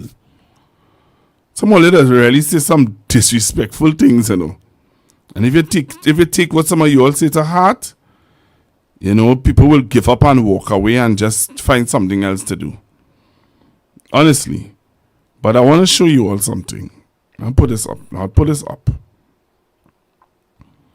Yeah, I want to put this up. I want to put something up and I want to explain to you all how this does go. So while you might be watching 700 and something people or 792 or 1,000 something that was on earlier on tonight, I want to show you something. Right? And I want to show you something else. I want to get that too. Let me get that too. While my reach is small for you, while my reach is small, it might appear to be small to you. I want to show you something. Right? Just want to show you this now. Just want to show you something. Person who said my reach is small. I don't mind you saying my reach is small. But the reality of it is that my reach is small, but I want to show you this. Show you something. Are you good, we? Are you good? Me, boy? Me?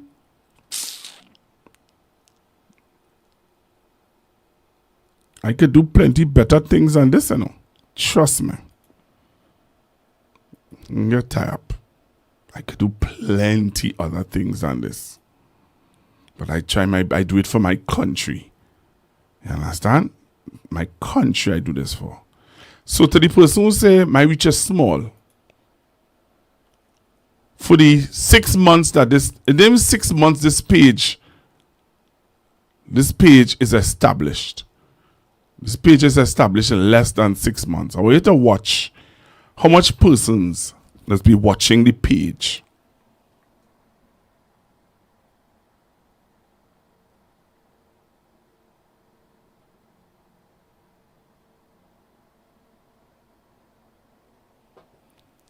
So for you who on the page and you're talking your thing, I am not UNC.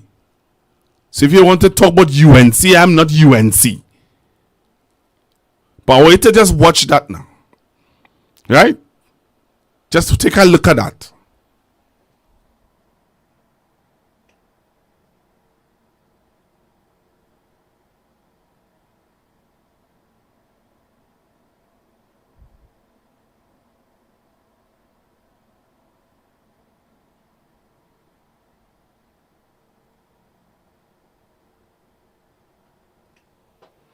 Right? So take a look at that.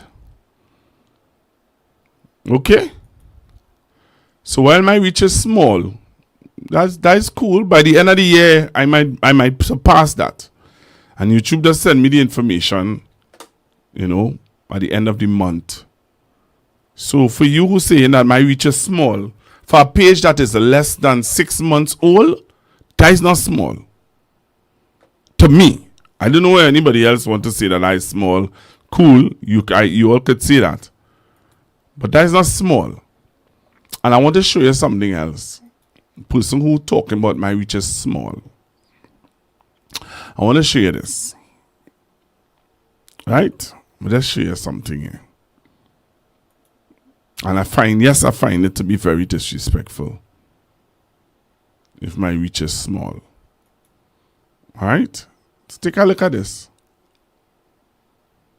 To the person who said that my reach is small.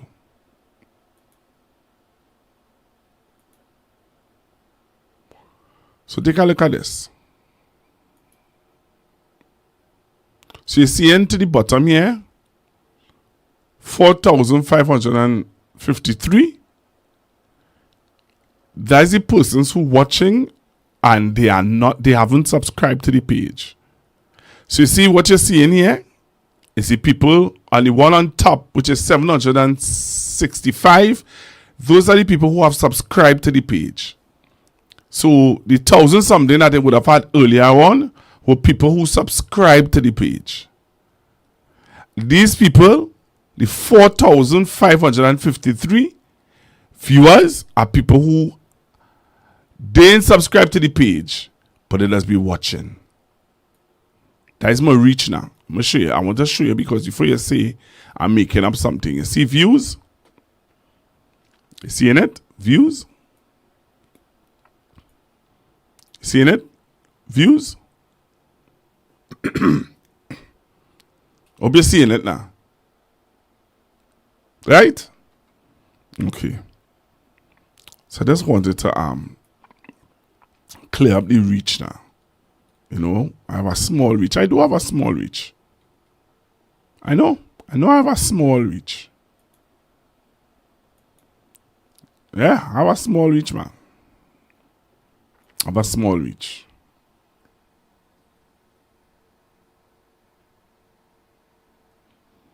Okay? I have a small reach. So I tell you, I don't know. PNM people buy? I don't know what to say. But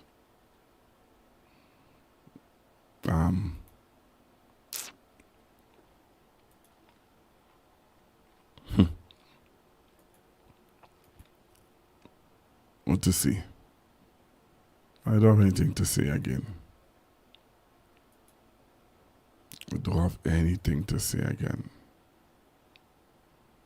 All right, it's after 11. Have a good night, everyone. All right, Trinidad and Tobago. You have a good night. Please be safe out there. Please be aware of the news. Be aware of the news. Please be aware of the news. All right. As I said earlier on, I don't think Al Jazeera would just come down here to play games. Al Jazeera wouldn't come here to play games. Al Jazeera will come down here to do what they have to do. All right? And I am praying and hoping that things don't turn out different. Right? I just pray and hope that things don't turn out different. I just pray and hope that things, that God take control of Trinidad and Tobago and God take control.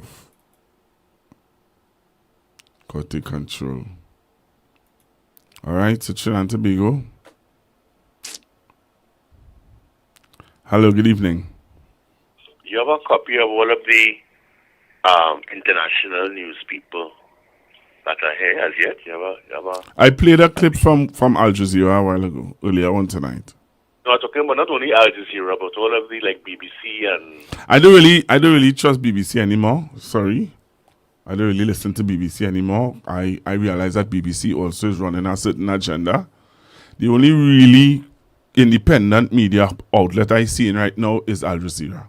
I listen to BBC talk about that drug trade and Venezuela and whatever, and I said, nah, BBC, Olia, can't get me to listen to Olia. Sorry. What about some of the American... Well, I played CBN. CBN I played? Some one of them. Yeah, I think it's CBN I played, man. I think it's CBN and there's another one I played too. I played some other one with the 60 seconds. Yeah, I played 60 seconds. And I played, who is this people here? Let's not tell you who is this people here. I played CBS. CBS. About routers and EP. No, I ain't checked them out yet. No, just asking. I just by the way I'm asking, really. Yeah, I am. I ain't get around them as yet, but I'm very, very, very, very, very skeptical about BBC now. Yeah, BBC, at one point in time, I was a BBC fanatic. Maybe because of how I used to live in the UK, but now, Right. Them and the narrative, nah, I'm good. Yeah, them pushing a kind of narrative there, boy. I don't know now. I don't know. Everybody have their agenda and everybody have the biases and so. Yeah, everybody have their bias. Everybody have their bias. I have my bias. It's like your last guy who just said that you reach short. And you don't have all the information, you know. Yeah, that's why I put it up. Because they're out of place. And you want to push an agenda. Yeah. You know, these things will happen. You don't expect that, you know. You can't expect 100% everybody, you know. Right? But the point is that people look, you know, analyze the important thing. And you'll be surprised, you know. You'll be surprised. That 4,000, you see that 4,656 persons? Yeah. You'll be surprised how much of them does be telling people to watch. Because when the program ends and you see 5,000 something people view, come on, 6,000 views. That's a small reach. Oh please, that is not a small reach. There are some local television stations to even get that kind of views. No. And that is why when I come on, I always want to give information for the people who may be at work during the day, to have time to look at some of the things that, you know, it's important that they get the information, because they may be lopsided, as I said before. You know, and it's important that people get proper information, and they could always go back and fact check it. Because I've always indicated I don't ever want to be talking on radio, television, and giving wrong information, because a lot of people know my voice. So I always want to ensure that the information that I give is in fact true and correct. You know, so it's important to take the points and you know, come out and give it, and that will drive up viewership and listenership, because they too will fact check and they will say, yeah, that is really true. And people have to be very, very mindful of what is happening right now with what is being said, because it's happening so fast. You know, that this is looking rather serious and detrimental to Trinidad and Tobago. But I see people putting up videos of these war jets flying and hovering over the Point 14. Boy, people scared. People are afraid.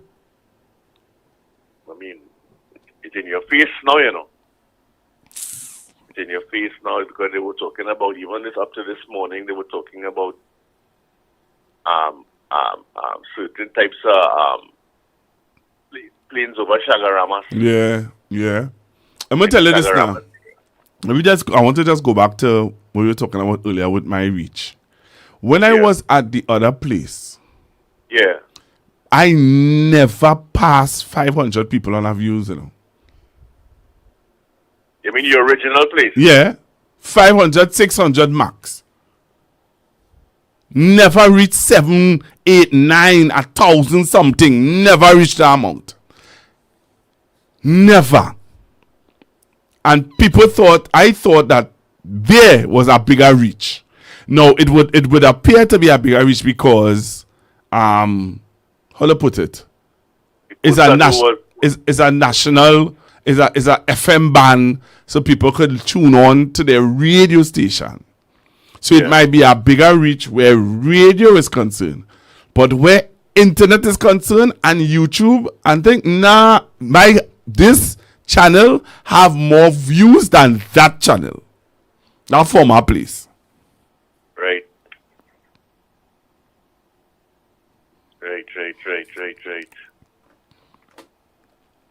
Well, they can't stop. Have a lot of work to do. No. Plenty work to do. A lot of work to do, and the truth shall set us free. That's it.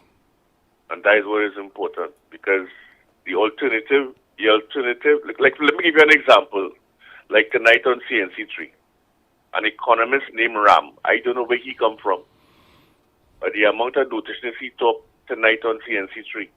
Oh, that the guy who was talking about how they put all the eggs in one basket. Yeah. You know, I mean, the amount of noticiousness he talked, I just chips when I went across to TV6. Because I know he had a clear bias and he was talking stupidness. And he's an economist. He's an economist. And he talked real stupidness tonight on the television.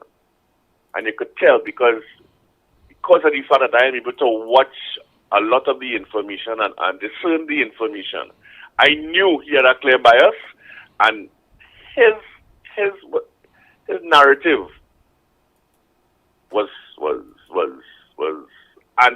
anti a lot of things.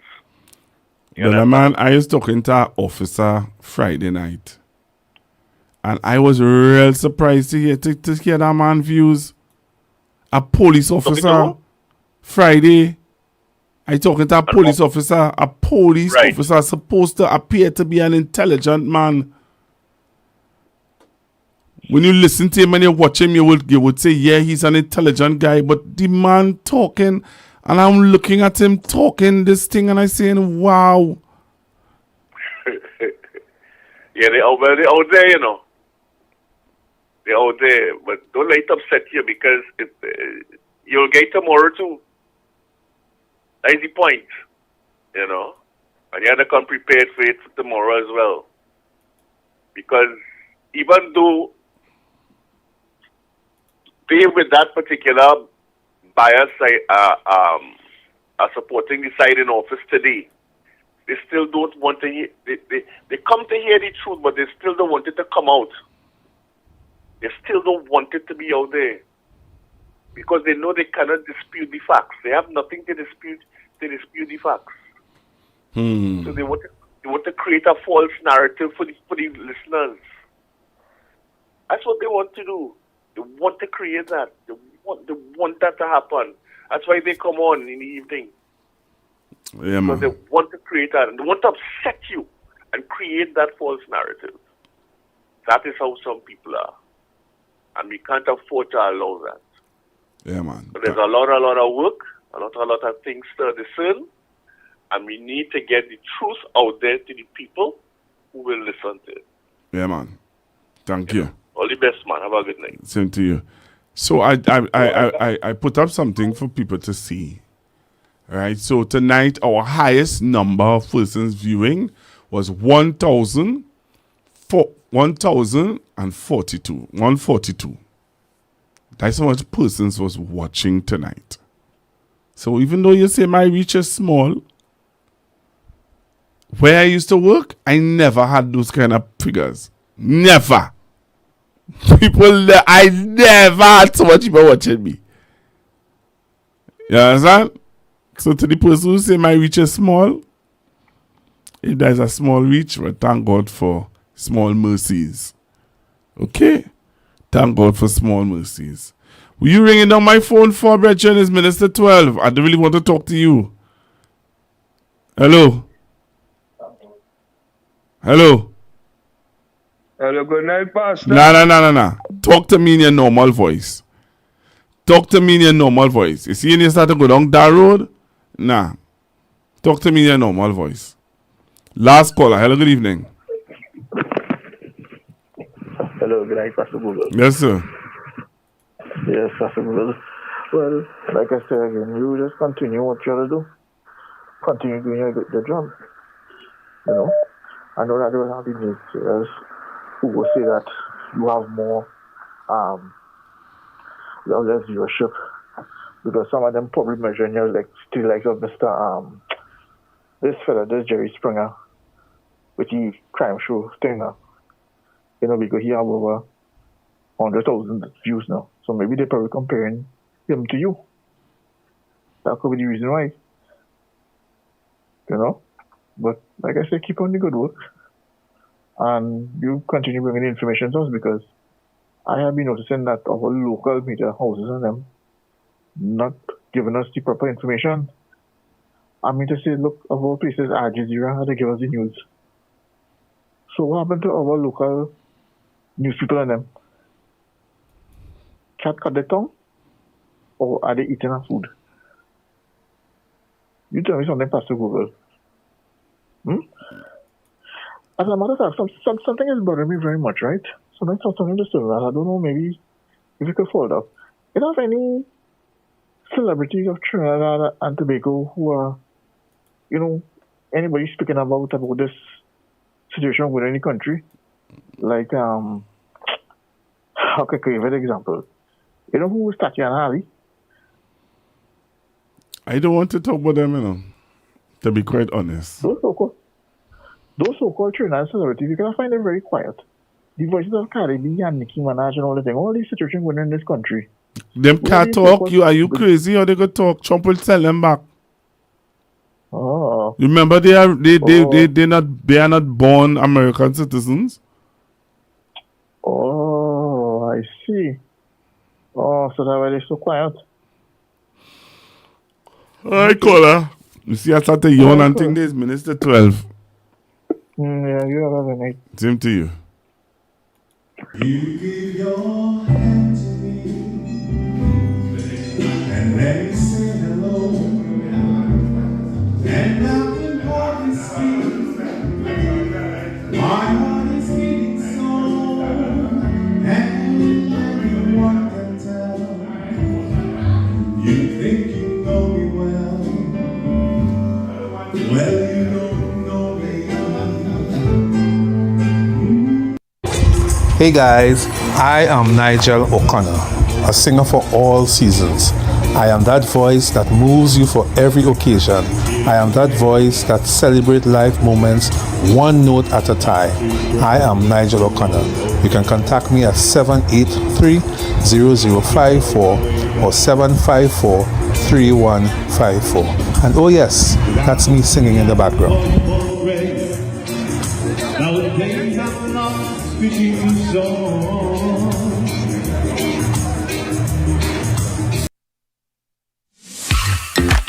I recall more than 3 decades ago, a senior telecommunications manager, let's call him Michael. And Michael was assigned to the task of presenting the government's position at a regional conference. Michael struggled and visibly trembled, especially since he presented after the retired North American ambassador, who had the audience in stitches, laughing up every word. I'm Dr. Madonna Dodd, and I made a silent vow then to help people like Michael, who are technically competent, but who struggle and succumb to fear when speaking in public. Now, as a communications architect, I partner with organizations and individual leaders to transform their leadership presence, including the way they express themselves. So, if your goal is to amplify your authentic voice, influence others, and lead with confidence, join me from October 28th to November 11th for our Communicate with Confidence online course. To all the Michaels, it's possible to overcome fear, step fully into your role, and lead with confidence.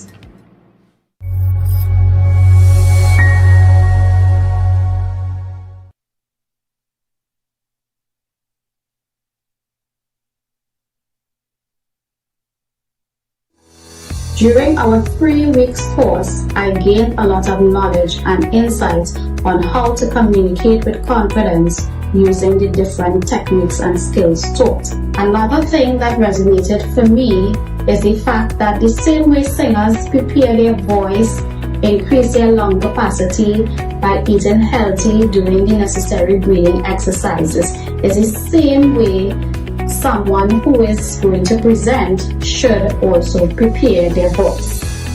For persons who are interested in participating in this course, I say go for it, because you too will be able to find your coping skills, or how the runners and they just psych up themselves when they're on the start line before they start to be focused to finish that race.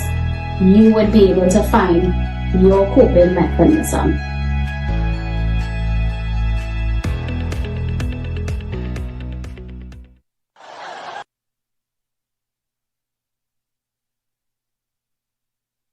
Trinidad. It's back for 2 nights only. The explosive hit comedy stage play by Alan Charles. Why Didn't I Get Married? It's not good for a man to be alone. But what about the black woman? Is the church guilty of keeping women single? Or is there really a man shortage? Come laugh, cry, and think at a show that's more than a play. It's a conversation, not for the easily offended. Saturday, 1st November, 7 p.m. at USC Auditorium, Maracas, St. Joseph. Sunday, 9th November, 6 p.m. at Sapa, San Fernando. Tickets for the USC campus, $200 in advance, $225 at the door. Tickets for Sapa, $225 in advance, and $250 at the door. Get them at USC campus, A&A Pharmacy Board of Spain, Maranatha Bookshop, San Fernando, Living Legacy Pharmacy Arima, or online at theticketsellers.co.uk. Why Didn't I Get Married? Don't miss the comedy that everyone will be talking about. Brought to you by the University of the Southern Caribbean and Focus Arts Promotions. The information provided by the speakers and/or presenter on Facebook and YouTube is for general informational purposes only. All information is provided in good faith. However, Constructive Talk makes no representation or warranty of any kind, express or implied, regarding the accuracy, adequacy, validity, reliability, availability, or completeness of this information.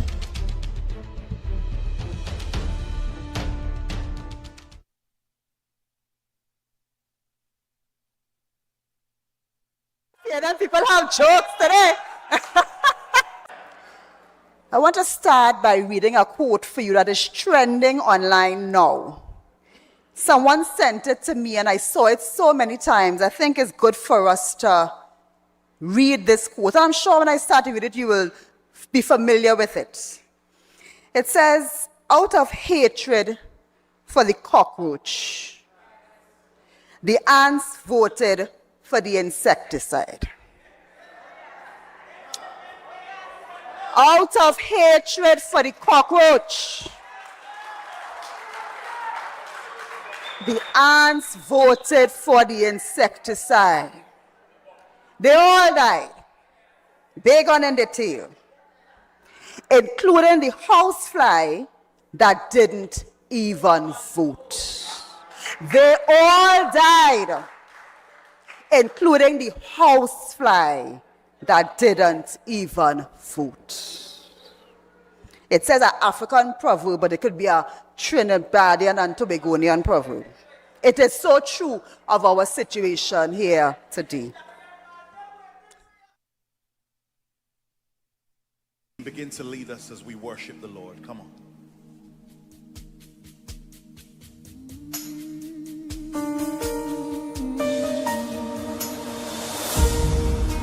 Crying out to you, God. We need you now, yeah. We're crying out to you, God. But we know you can do it. You're the God who never changes. You're the God who is eternal. Yeah. We cry to the God who never changes, we cry out. To the God who is eternal, we cry out. To the only one who's able to deliver, restore, and heal our land, we cry out. To the God who never changes, we cry out. To the God who is eternal, we cry out. To the only one who's able to deliver, restore, and heal our land. We're calling out to you. Our souls long for you. You're the only one forever faithful. You're the God who's always able. We're calling out to you.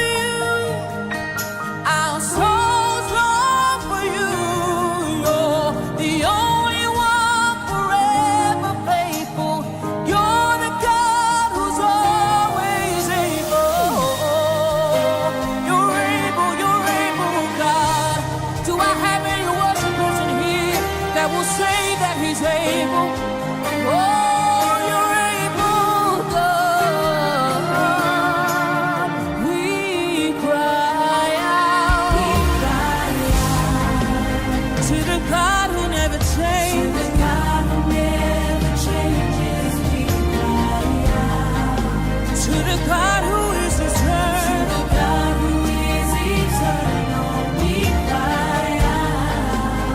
To the only one. To the only one who's able to deliver, able to restore and heal us. Say we cry out, cry out, cry out. Yes, we cry out to the God who is eternal. To the God who is eternal. Yeah, we cry out to the only one who is able. Restore and heal our land. Come on, church, can you lift it up and say, we're calling out. Calling out to you. I'm so low for you. You're the one, yeah. You're the God. Yes, we're calling out. We're calling out to you, God. You're the only one, forever faithful. Yes, we're calling out to you. We're calling out to you, God. You're the only one, the only one who's able. Anybody calling out to him? Your soul's not for him. Say you're the one, forever faithful. Yes, we're calling out. We're calling out to you. You're the one, forever faithful. Yes, we're calling out. We're calling out to you, our God. You're the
to the God who never changes, we cry out.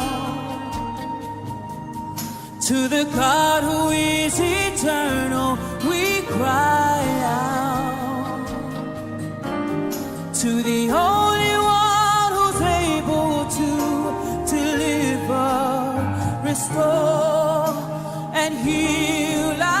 Come on, church, let me hear you. We cry out to the God who never changes,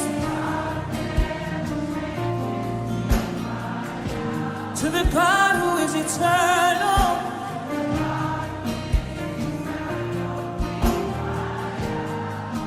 to the only one,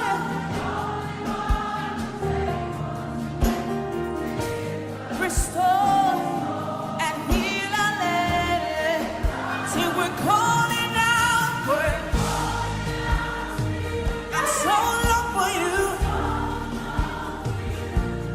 You're the